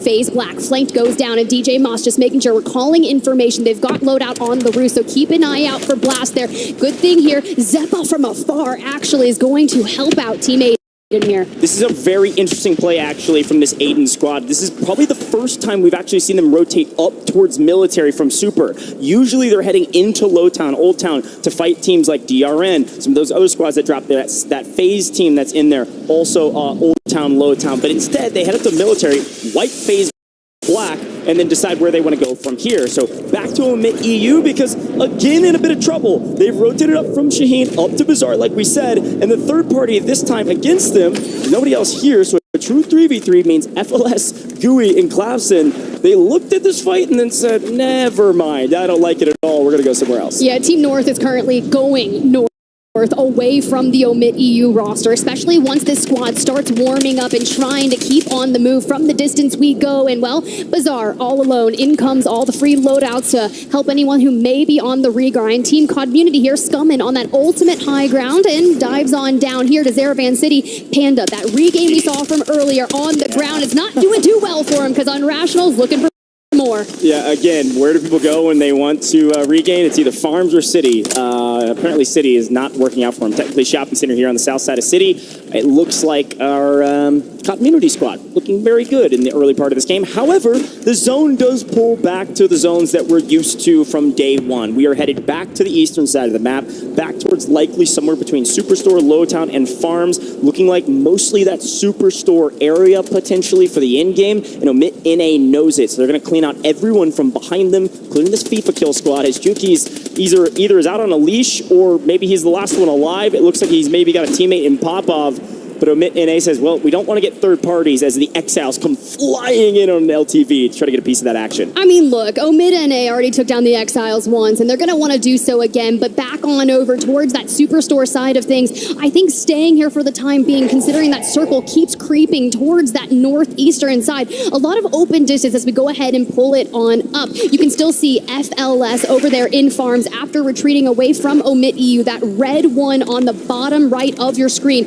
Very isolated down there, but for teams like Omit NA, the direct opposite of them in that north, you still have FIFA Kill, you have the Falcons, and the push is here. Yeah, the Falcons are swinging on their opponents on the northern side because the Falcons also don't want to get flanked. We have to check back into a team that's been shocking the world with their performances in the last couple days. This Colony 2K squad didn't have a great last map, but still a strong team in the top 5 right now. And FaZe Black has regained back into military on the northern side. And it looks like this Colony 2K team is going to punish them for it. Especially with Colony got in the gunny like that. He's able to get both weak. Where his teammates help. It looks like Nickpool's got an angle, but not a good enough one. He's caught out by Gabe. Uh-oh, the tides have turned. Now we've got Colony 2K in trouble, and now they're on the run. At least Nicole has the gulag, and we'll see if he'll be able to fare. But for Colony 2K, and you find yourself in a 3v2 on Urzikstan, we are still isolated in the northeast over in military base as teams are flocking towards this side of the map. Can we find an angle? And if I'm FaZe Black right now, I don't want to give up any legroom. I don't care if I'm investing these precision airstrikes. I'm throwing down the smokes. We're cutting off the lines of sight, but we have to wait to see the results of that gulag from Nicole.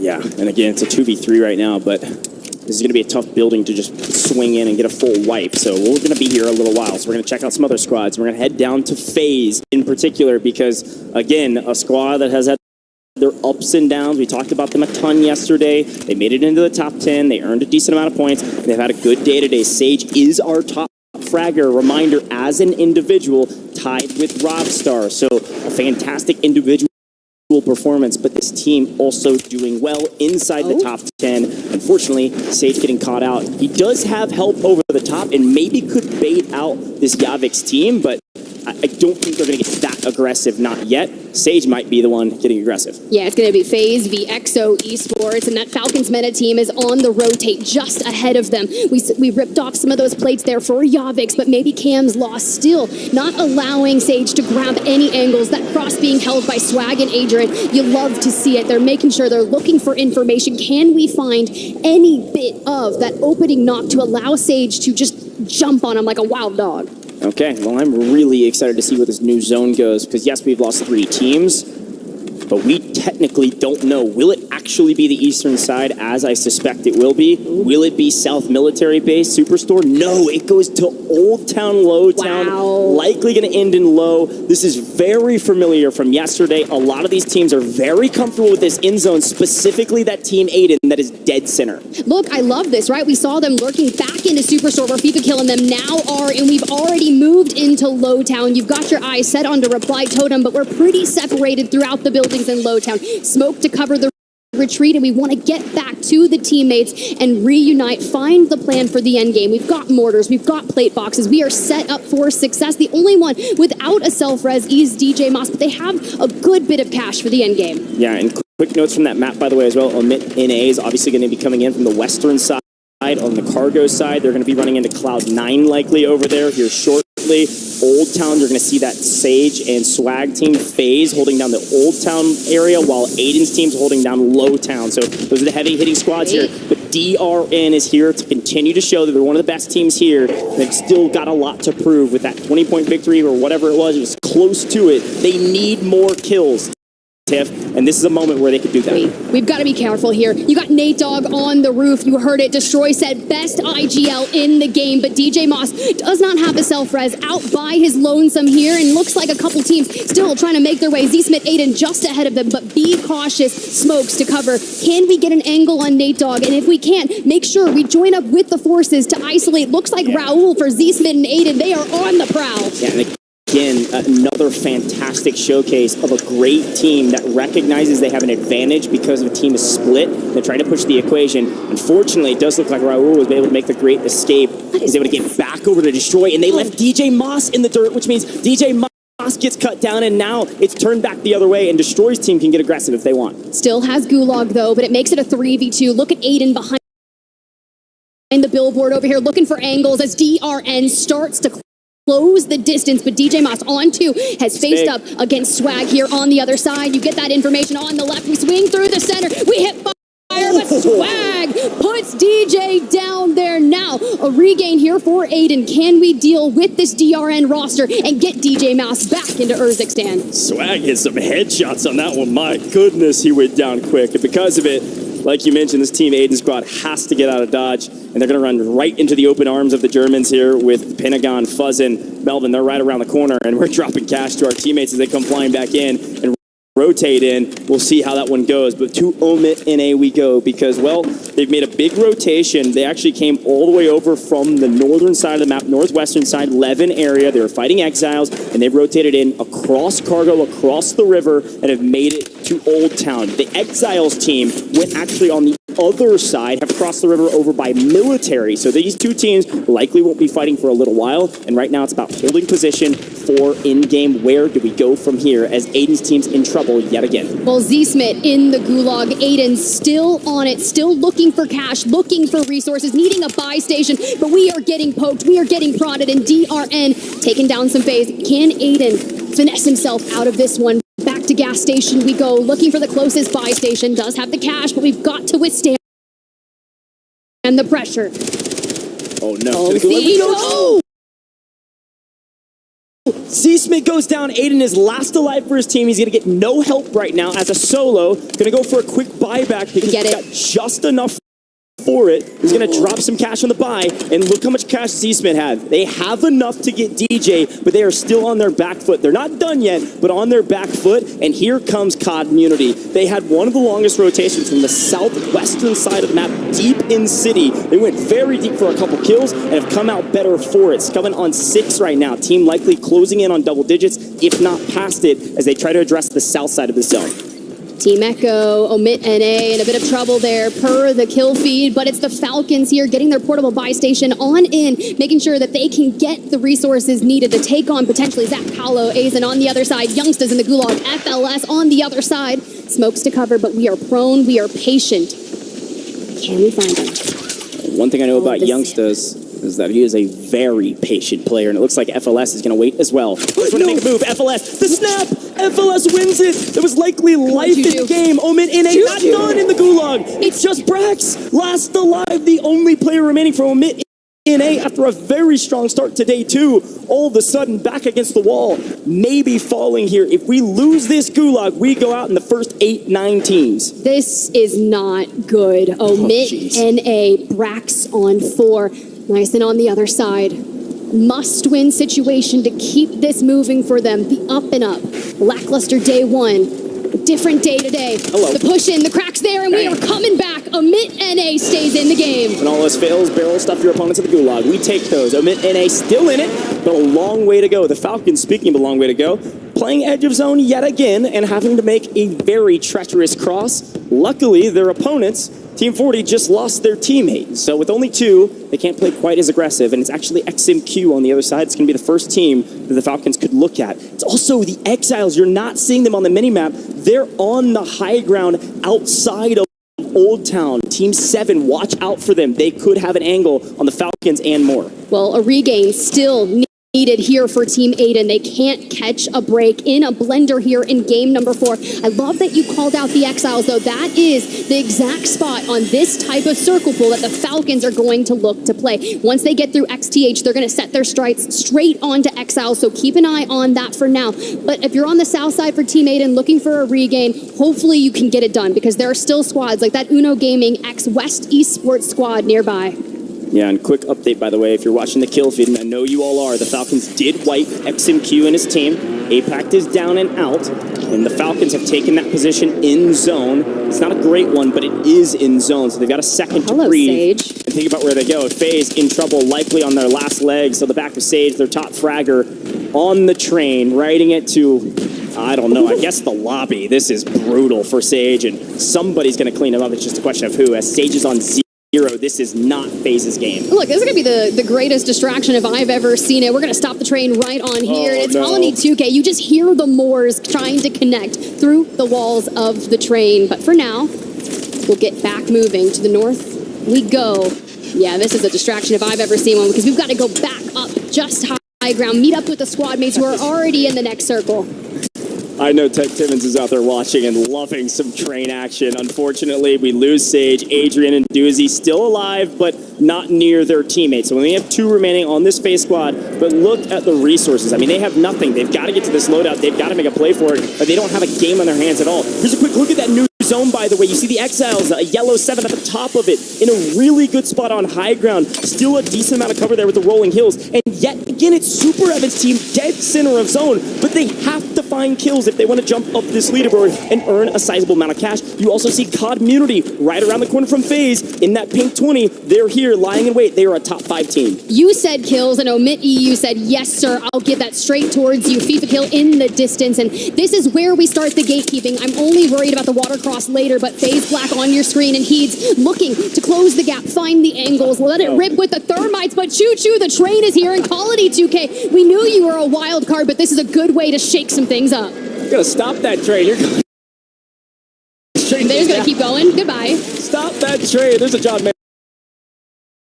song in there somewhere, but Gromelok's looking for a couple eliminations on the edge, and like you said, they were holding edge of zone, and frankly, it does look like as the train, we're gonna get a replay of the train. Wait, no! Not like this, What? not on main stage. Thank you, production, for the replay, but man, that one hurts. Can we get him back in? I saw the portable buy trying to come on in. You've got cash. We need Heeds back in the fray. John Mayer's on our stat sheet somewhere with a single elimination, or maybe it's Thomas. I don't know. Even still, the Falcons are in trouble. We're losing both. Falcons. Up on both. We called it. It's Exiles. Do we We're get still in it for a moment, but Jackal's got to see him. Somebody look. No. How are the Falcons still in it? Hisoka is alive. Bushwood or otherwise, this man is still up. Look at Dark, though. PDS, he'll be incoming, and Soka knows it. 2 eliminations. If Dark's not careful, he's going to get his head ripped off. Another PDS gives him more information.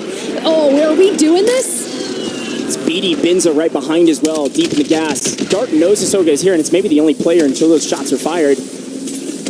I mean, we have to stay here. Falcons have an opportunity right now to open up this leaderboard to a new leader for the first time in eons. And that's exactly what happens.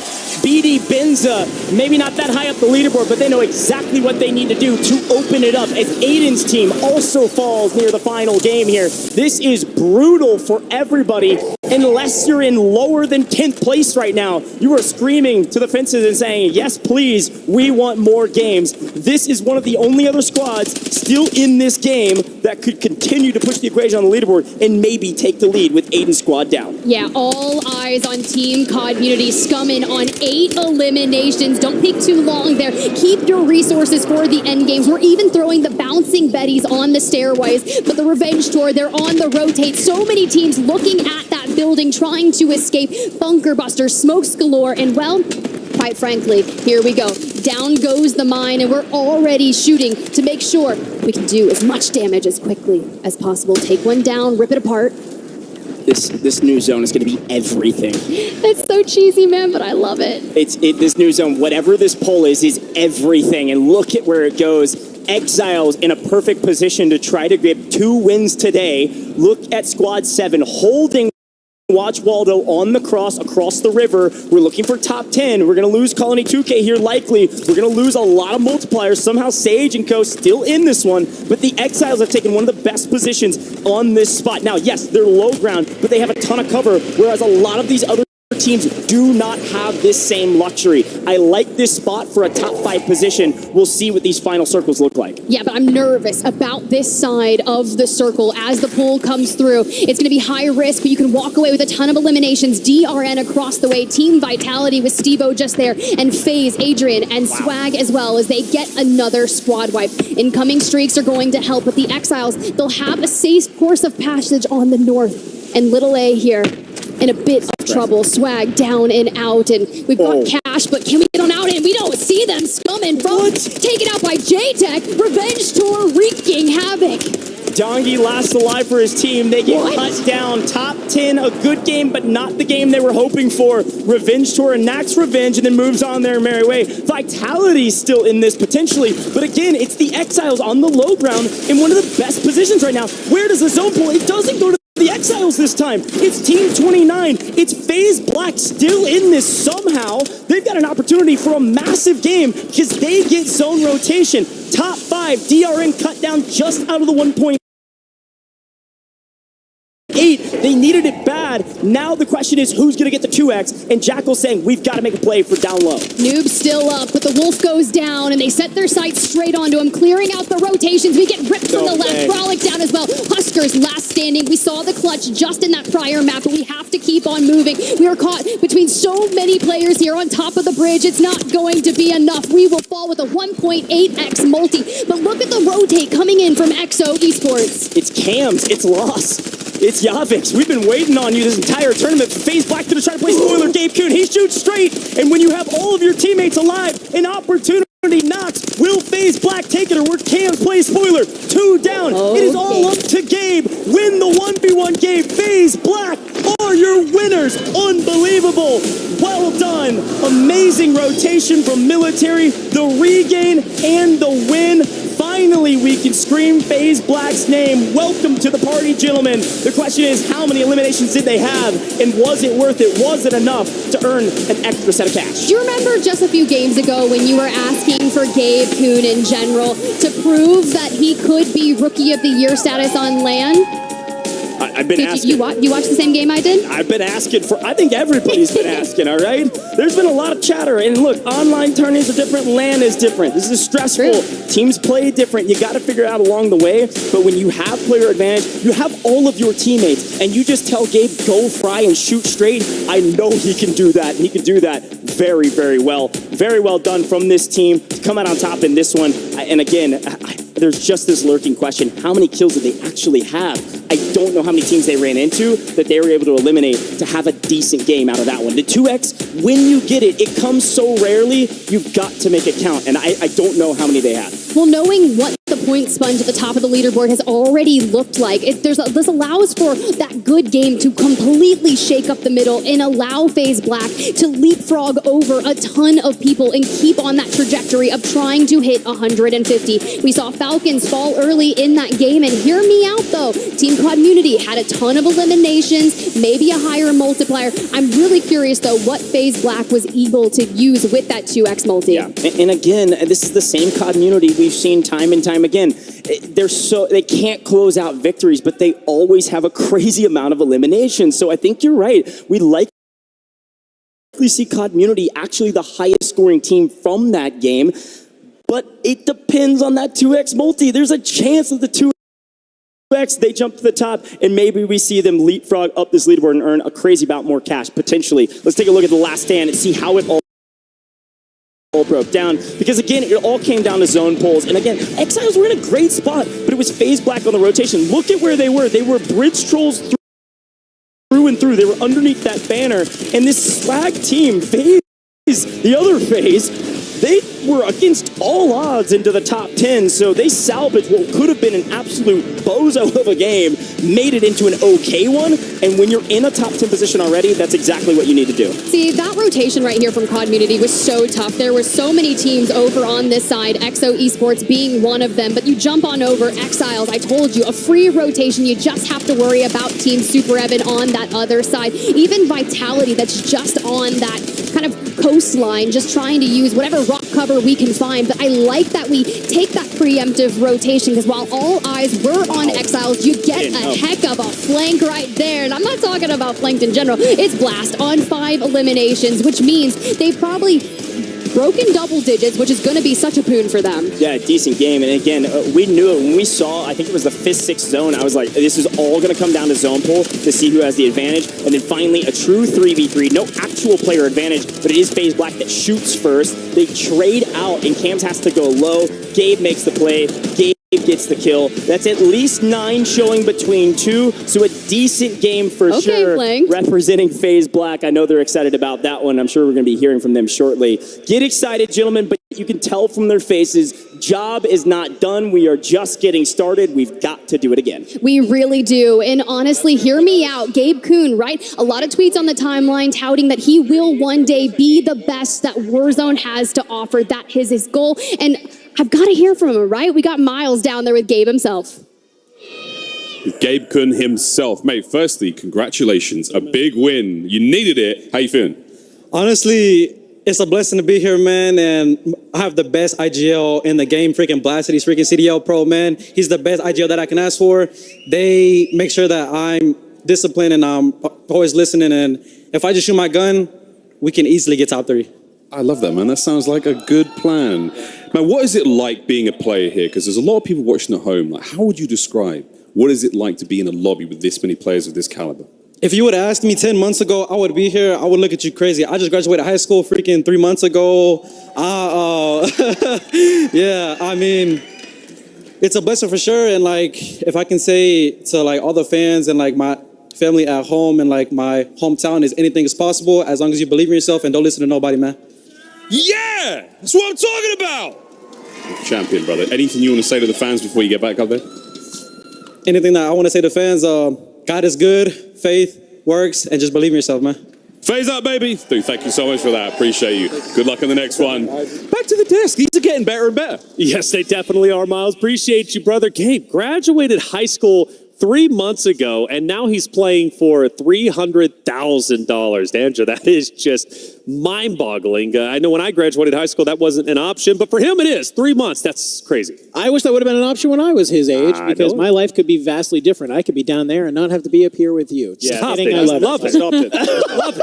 Yep. Anyway, Gabe, he's honestly, I've been kind of online touting him. He's my personal rookie of the year, okay? He has just come such a long way in the last couple months. Earlier this year, I got to do a LAN event down in Miami, and he was just on fire the entire day. And I got to talk to him, and Flanked was like, this is my prodigy. I am bringing him up. I am teaching him. We're a duo. We are playing everything together. And I'm glad to see that when they bring in Blast as a kind of trio here, that they are finding success at the World Series of Warzone. Finding success at the World Series of Warzone. Well, Falcons are definitely shooting for that, but this was a game where they ended up falling a bit short. As we look at our highlights, you'll start to notice that Falcons at the beginning had a lot of pressure against them, but again, we could go into the gulag and some critical fights are being lost. It seems as if certain teams the pressure might be getting to them, but let's talk Falcons overall. Enigma, Falcons come into this game, right? They looking good. They're looking to break 100. They actually end up doing so, but they ended up running into some struggles. Yeah, absolutely. I think actually if you take away the advantage that they had yesterday, I think they actually fall behind Team Aiden down or very, very close. I haven't done the math, to be honest, but it's a case of this is not the group that we're used to seeing. And we are seeing Biffle and Shifty currently on 14 kills apiece, Soka on 11. Those kind of numbers are just not what we're used to seeing them put up. Usually they go absolutely massive. I mean, the KDs in particular, we've seen that 9.5 or whatever it was that Biffle was rocking, that is more than halved at this point. So they are seeing struggles. I will say that one team that is performing pretty consistent is FaZe. FaZe continues to cruise through. I know you covered them after game 1 or game 2, but I got to say I'm pretty impressed with them. I wonder if they can keep the energy up. They do fall there in 9th place, but that was a deep run. Yeah, I mean, that's what happens when you take a vehicle and you just run everybody over. You know, you're right. It was the first game that I brought them up, and I think that we've just seen them play with a certain level of tenacity and confidence that really like drives the teams through this kind of competition, and that we saw from those teams like Omit and like Falcons yesterday. And they've also been really creative. I feel like a number of the positions that they've taken up, and the fact they've been using water a lot as well. We actually just saw in this clip here, but it wasn't even just in this game, to kind of use as like conceal themselves and like be able to spring out on their enemies at the right moment. It's just been incredibly creative and not something that necessarily their enemies have been able to read into as easily. That was a great final play, Gabe. The hero for FaZe Black, making it happen, graduated high school 3 months ago, and his team keeping him honest, keeping him disciplined. And of course, he's talking about Flanked and Blast. FaZe Black, congratulations. They finally rise up to the occasion. The first time we're really seeing them highlighted, right, when it comes to the World Series of Warzone Global Finals. How's the EU doing over there, Enigma? Terribly. We are not having a good day, ladies and gentlemen. It is not great. However, there is a team that I want to highlight, and in particular, an individual, and this is going to be Reply Totem. And they are the two Italians of Blade and Vortex, both of which have previously won the World Series, with Blade even winning the World Series solo YOLO back on Caldera. Last year, they played with Savvy Ultras, and they were really strong online, had a not great land stage, let's say. They dropped Savvy Ultras in controversial fashion, and then really struggled to find a solid third. They've brought in Robstar, who I've spoken about as a young man, who I believe has a lot of talent out here, currently leading the way on everyone when it comes to kills today. 17 on the board thus far. 17 is pretty incredible, but it's a team effort. It's not an individual effort. The team hopefully comes together and they can make it happen. Well, if you guys at home have been playing Call of Duty, you've been seeing a lot of seasons come and go. But one that is going to be coming around the bend is Season 6. Let's see what's in store for us.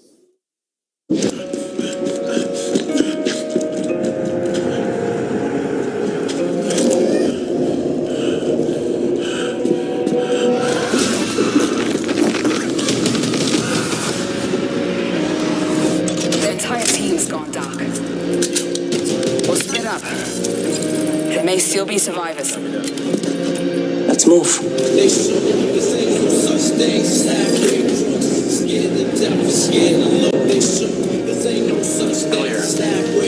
Camera up.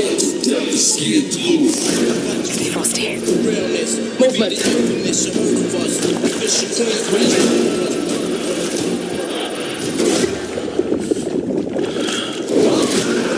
Rocket, come in. Enemy movement.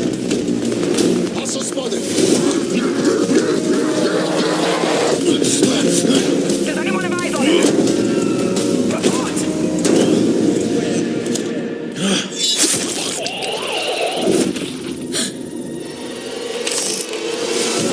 Killers in $100 bill. Guessing we got no feelings. Everyone fall back! Repeat, fall back! Every man for himself in his land, we be gunning. Some get shot, locked down, and turn guns. Cavalry arms and straight up shotguns.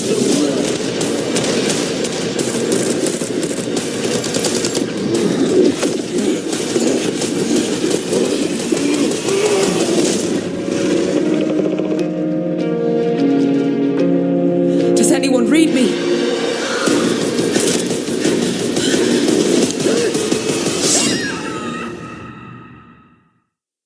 Warner, I can't wait for it, and I can't wait to see how the next game is going to go, which we're loading into it, and it's going to be starting very shortly. Before we go there, though, let's get you caught up to speed with the standings. Enigma, what do we got going on? Well, as the EMEA analyst, I'm going to talk a quick second about Team Echo leading the line, doing a great job at fighting around City. However, what I do want to obviously point towards is that the Team Falcons gap has diminished to 1.2 points. Team COD Community are all over them and also leading the way when it comes to eliminations. Ladies and gentlemen, we have a series on our hands here for the final day. Yes, we do. Falcons falling early gave an opportunity for COD Community to catch up. Aiden as well. Nobody was expecting the points to be this close, leading into at least game number 5. And speaking of which, game number 5 is ready to go. Let's continue the World Series of Warzone Global Finals, game number 5. Hey, casters, are you ready? Spider Tiff Coach, let's kick it off. Thank you, Taylor. Reflections Noble. I'm going to be honest. I'm surprised you didn't tout yourself thinking that this would be the case. He said it was going to be 8 games no matter what, at least. And somehow, some way, Taylor might be right for once in his life. It's crazy, Tiff, that this tournament is so incredibly close. Like you said, COD Community had a great game.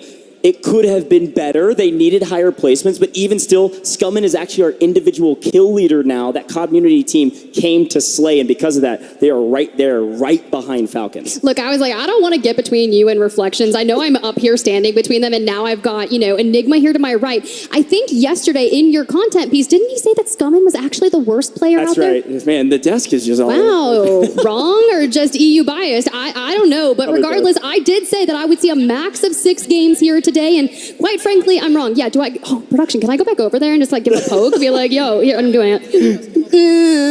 That's what you just throw the L up. I'm sorry. We're having a great time. Folks, I think a big note also, we've got to tip our hat to FaZe Black. I was so unsure about their total kill tally that I was kind of like, oh, was it enough? They jumped up to 4th place. FaZe Black dropped a 38-point game in that one. Flank dropped 10 kills. That is a monster effort. We knew they had it in them. We've just been waiting to see. And this is exactly what we wanted to see. If you're a fan of competition, yesterday we walked out of the venue. You and I were talking and we said, what do the other teams have to do? The teams that struggled, because it was an absolute domination. And well, frankly, our big thought was change up your strategy. But for FaZe Black, they've been landing in the same place over and over again. This time, things are just going their way. Maybe it's skill, maybe it's luck, probably a little bit of the combination. It's Warzone, and it is time for map number 5. Folks, we might be going the distance. We might be going to double digits, but for now, let's see what this map has to offer.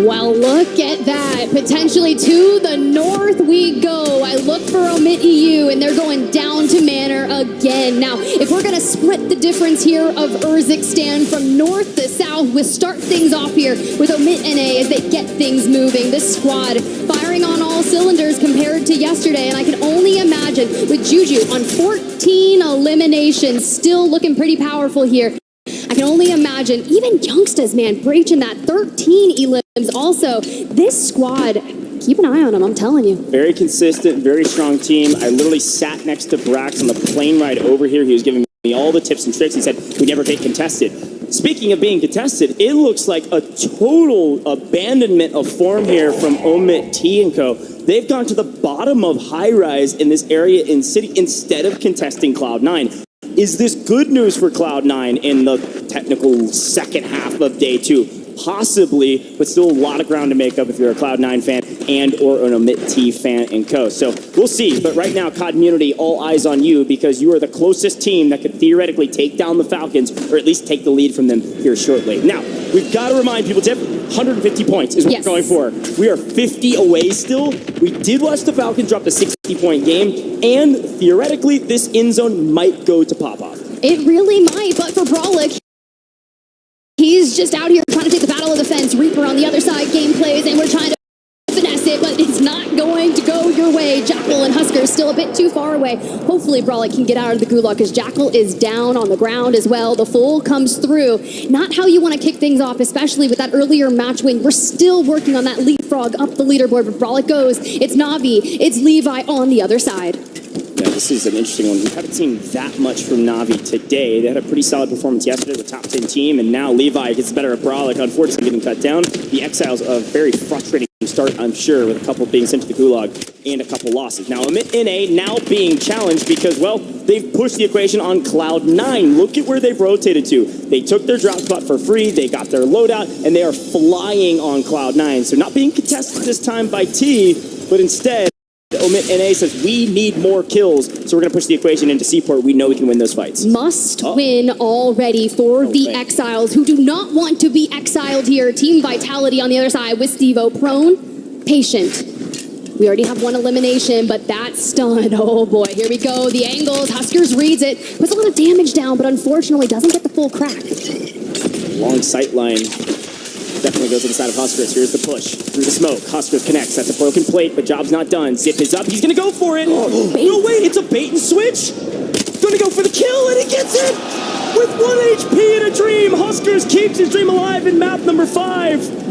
That was undeniably ballsy, and he was able to pull it out and get right back into this map. He could have been the first team fully eliminated. I don't know how you stay sane in a moment like that, because you have to be locked in. I'm over here like, I can't breathe. I can't. And Team Echo, well, hello to COD Community we go. Prodigy last standing. Oki in the gulag. Echo fully eliminated, and who knows if Prodigy has burned theirs. But here comes Dongi, a shooter in the override, but Prodigy puts him down. Jeez. That's one of those moments you're going to look back on and say, dang, did we really have to spend money on that? I mean, that's brutal, right? It's a 3v1. Just hold your horse for just a moment. Maybe a little bit of some weakness from this team. But Donkey said, don't worry, I'm just going to go get my kill in the gulag. My bad. Let me get some revenge. Oki on the other side. These two teams are fighting on the map now into the gulag together. Oki and Dongi, both fantastic, young, good customs player. Barrel stuff. Wow. Dongi gets the win this time around. And Prodigy's going to try to keep their dreams alive. This could be a strong team being eliminated first if Prodigy loses this. I mean, we are sitting in the top 10, in 7th place. You cannot lose any bit here. And, well, it was shaky, but it doesn't have to be perfect. We get back to go. The regain is here. Sorry, Nida. All right, collective deep breath. That was wild. Oh, no, this is a quick look back at Huskers. I just had a panic there for a moment. But this crazy play from Huskers, ballsy, gets the kill, pushes the equation. Look at his health. I love your production. That right there is the definition of an iota. Learn it and own it, Mr. Huskers. Let's see if they're able to regain. And you see Jackals die again, which means Exiles not out of the blender yet. As we actually take a look over at Aiden's team, who's flying in and getting punished by FaZe Black. This time, FaZe Black says, you're not pushing us out of military, not this time, as they take down the rest of Navi. Yeah, this is going to get real mixy pretty quick, honestly. At least we have all three back up again. Navi looking on the regain in the dead center, but FaZe Black on the other side. Blast looking for angles. I'm so glad we got to hear from Gabe, but you have to realize we're on some low ground. People can take angles from the right, so you have to be very aware of all sides, especially with all the open windows in these buildings. There's a look at that zone, by the way. We don't know that we're going to pop off, not yet. It could be more to the military side. We're going to have to wait and see, but currently this is the exact same rotation that this team Aiden did earlier. Last map, they came up here, grabbed some kills on FaZe Black and other squads up here, and then rotated all the way down to Lowtown when they saw what the new zone was, because we didn't go all the way up to the northern side last map. This time around, they might end up staying up here pending new zone, so watch out for that third circle. We'll try to show it. It's going to be very important for some of these teams that prefer the south, but FaZe continues their reign of terror here in Lowtown as they find kill after kill after kill. Not out of the blender yet with two teams in the area, but right now FaZe, again, they're moving on all cylinders and they're looking very clean for a team that had a lot of ups and downs. You gotta stay healthy though, especially with multiple teams in the area. Team Clown over there and Team Pentagon just ahead over here in Lowtown. Elsewhere, we have to see which side do we commit to, the military base or pop-off power. The Falcons of the North have been deciding, so they're hanging around that bridge coastal line of things. So where is FaZe going to do when they need to get out of Lowtown all the way on that southern side? But if you're playing for eliminations, especially with all of this cash, knowing that that fire sale is about to occur at the top of Circle 3, we get advanced UAVs and we eliminate everyone around us. Yeah, it's a great shout, and we're actually going to head to the Gulag because COD Community hunting the edge of zone loses Unrational. So Rational's going to take a fight against Autorize. This is not an easy one, albeit Super Evan's team haven't had a great day today or yesterday. Autorize, a fantastic player making his debut on land, been playing the game since the beginning. No shots connecting, finally a barrel stuff, and Autorize lives up to the hype, wins the one, forces COD Community to play with two for now. Well, it's okay though. Remember I said that fire sale, but you've got to survive another minute or so, especially it'll be cost friendly to get Unrational back on in, but Dongi burning alive, 1 HP, running tempered though, so 2 plates to get him back up to full. Still hunting that. Now you got to think 4 eliminations already for this game. If they would have went the distance in that last one, but you don't check the corner, my man is prone over there. He's got the trade though. Scumman's able to play the trade. We've lost one on the other side too. So this is a 2v1 right now. A great position. We're going to burn the self just to make sure.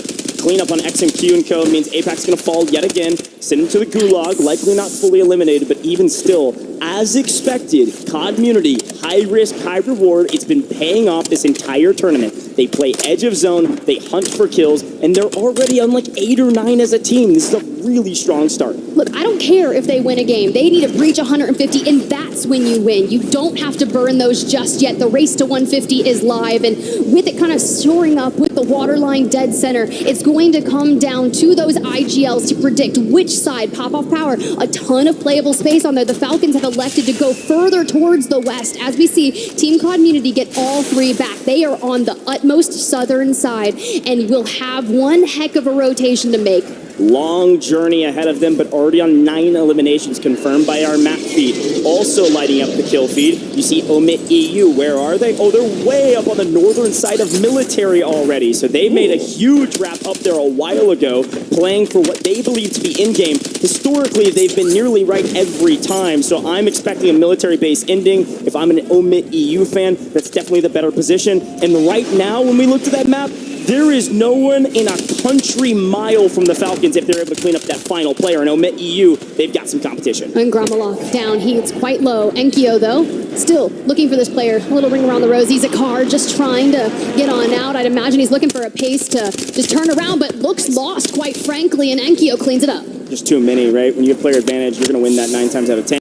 And they do a good job of not losing a player, right? Unlike what COD Munity experienced before, they played slow, they played together, they got the kill and didn't lose a life. Nice job. Now, again, our zone shoring up either military or pop-up, and teams are kind of split, picking a side and hoping it goes their way. You're going to be seeing, of course, the Falcons on pop-off side, but you also see Omit NA, of course, rotating up into them. You see them falling in the kill feed. Actually, Super Evan's team also on that side, and Falcons are third-partying off on the other side. On screen, you're seeing our Falcons, MENA, also losing a player, as Almond is trying to get out of dodge and rotate around. FaZe picking one up in transition. It's been quite difficult here as you see the Super Evan squad being wiped, and, well, Deus Samir going crazy there for the Fluffy Aimers. DRN in trouble as well, as now you see that the Falcons have isolated this side of the circle towards themselves. Omit NA looks to be down to at least one. It's Brax, it's Youngsters and Juju in the gulag, and 2 eliminations with Destroy on the other side. We know he gets loud and he's going to be locked in for this. Juju, you're going to have to hold on. It's a tough fight, certainly. Juju's got the gunning. This is a really important fight for Omit NA. It's not life or death, but it is a great fight. Put him in a blender. Put him in a body bag. Send him potentially to the lobby. We'll see. Omit NA needed that one for free. There's no buy stations out here. Not close. Not that aren't contested that we can tell. So Omit NA, they got third party, by the way, from Falcons, like I mentioned. Were able to get out. Now are regaining, heading back into Pop-Off right where they left off. Well, here comes Team COD Munity Scummin once again on 5 eliminations, still crawling up, trying to maintain the top of the kill leaderboard. Nice in there, just above them. Slow, steady, looking for the angles. Don't want to give up any sound cues, probably looking for a jump up. Unrational Dongy smoking and getting in, making sure that we can hold it. Dongy and Irrational themselves, they'll full send.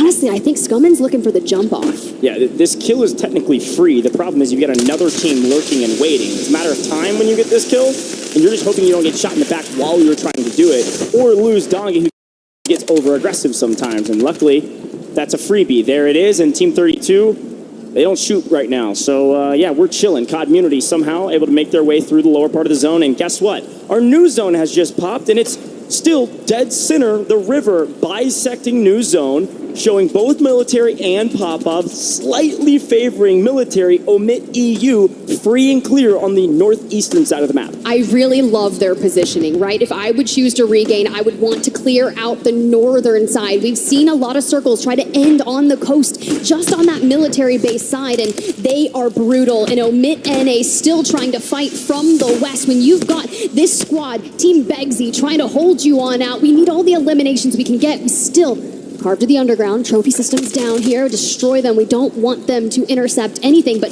honestly, the choice of running whatever you can find at this point, the smokes, the thermites, the throwing knives, you just gotta be quick with it. Yeah, and frankly, if you're Omit NA, you actually want this fight as long as you have an opening. you want to fight this team. You feel and you know. I mean, Brax said it straight up. He said, if this team, because this team does land near them, if they contest us, they fight us, we win 10 times out of 10. They want this fight, especially because it'll free up this side of the map for them to take a nice rotation in from the western side into the western side of the new zone. They're going to be just south of the Falcons in a really good position, but they've got to run through this squad and get to new as fast as possible. Looks like COD Community wiped DRN, and well, still finding Na'Vi here. Zeppa looks to be pushing here. Youngstas, Juju, okay. Reunite.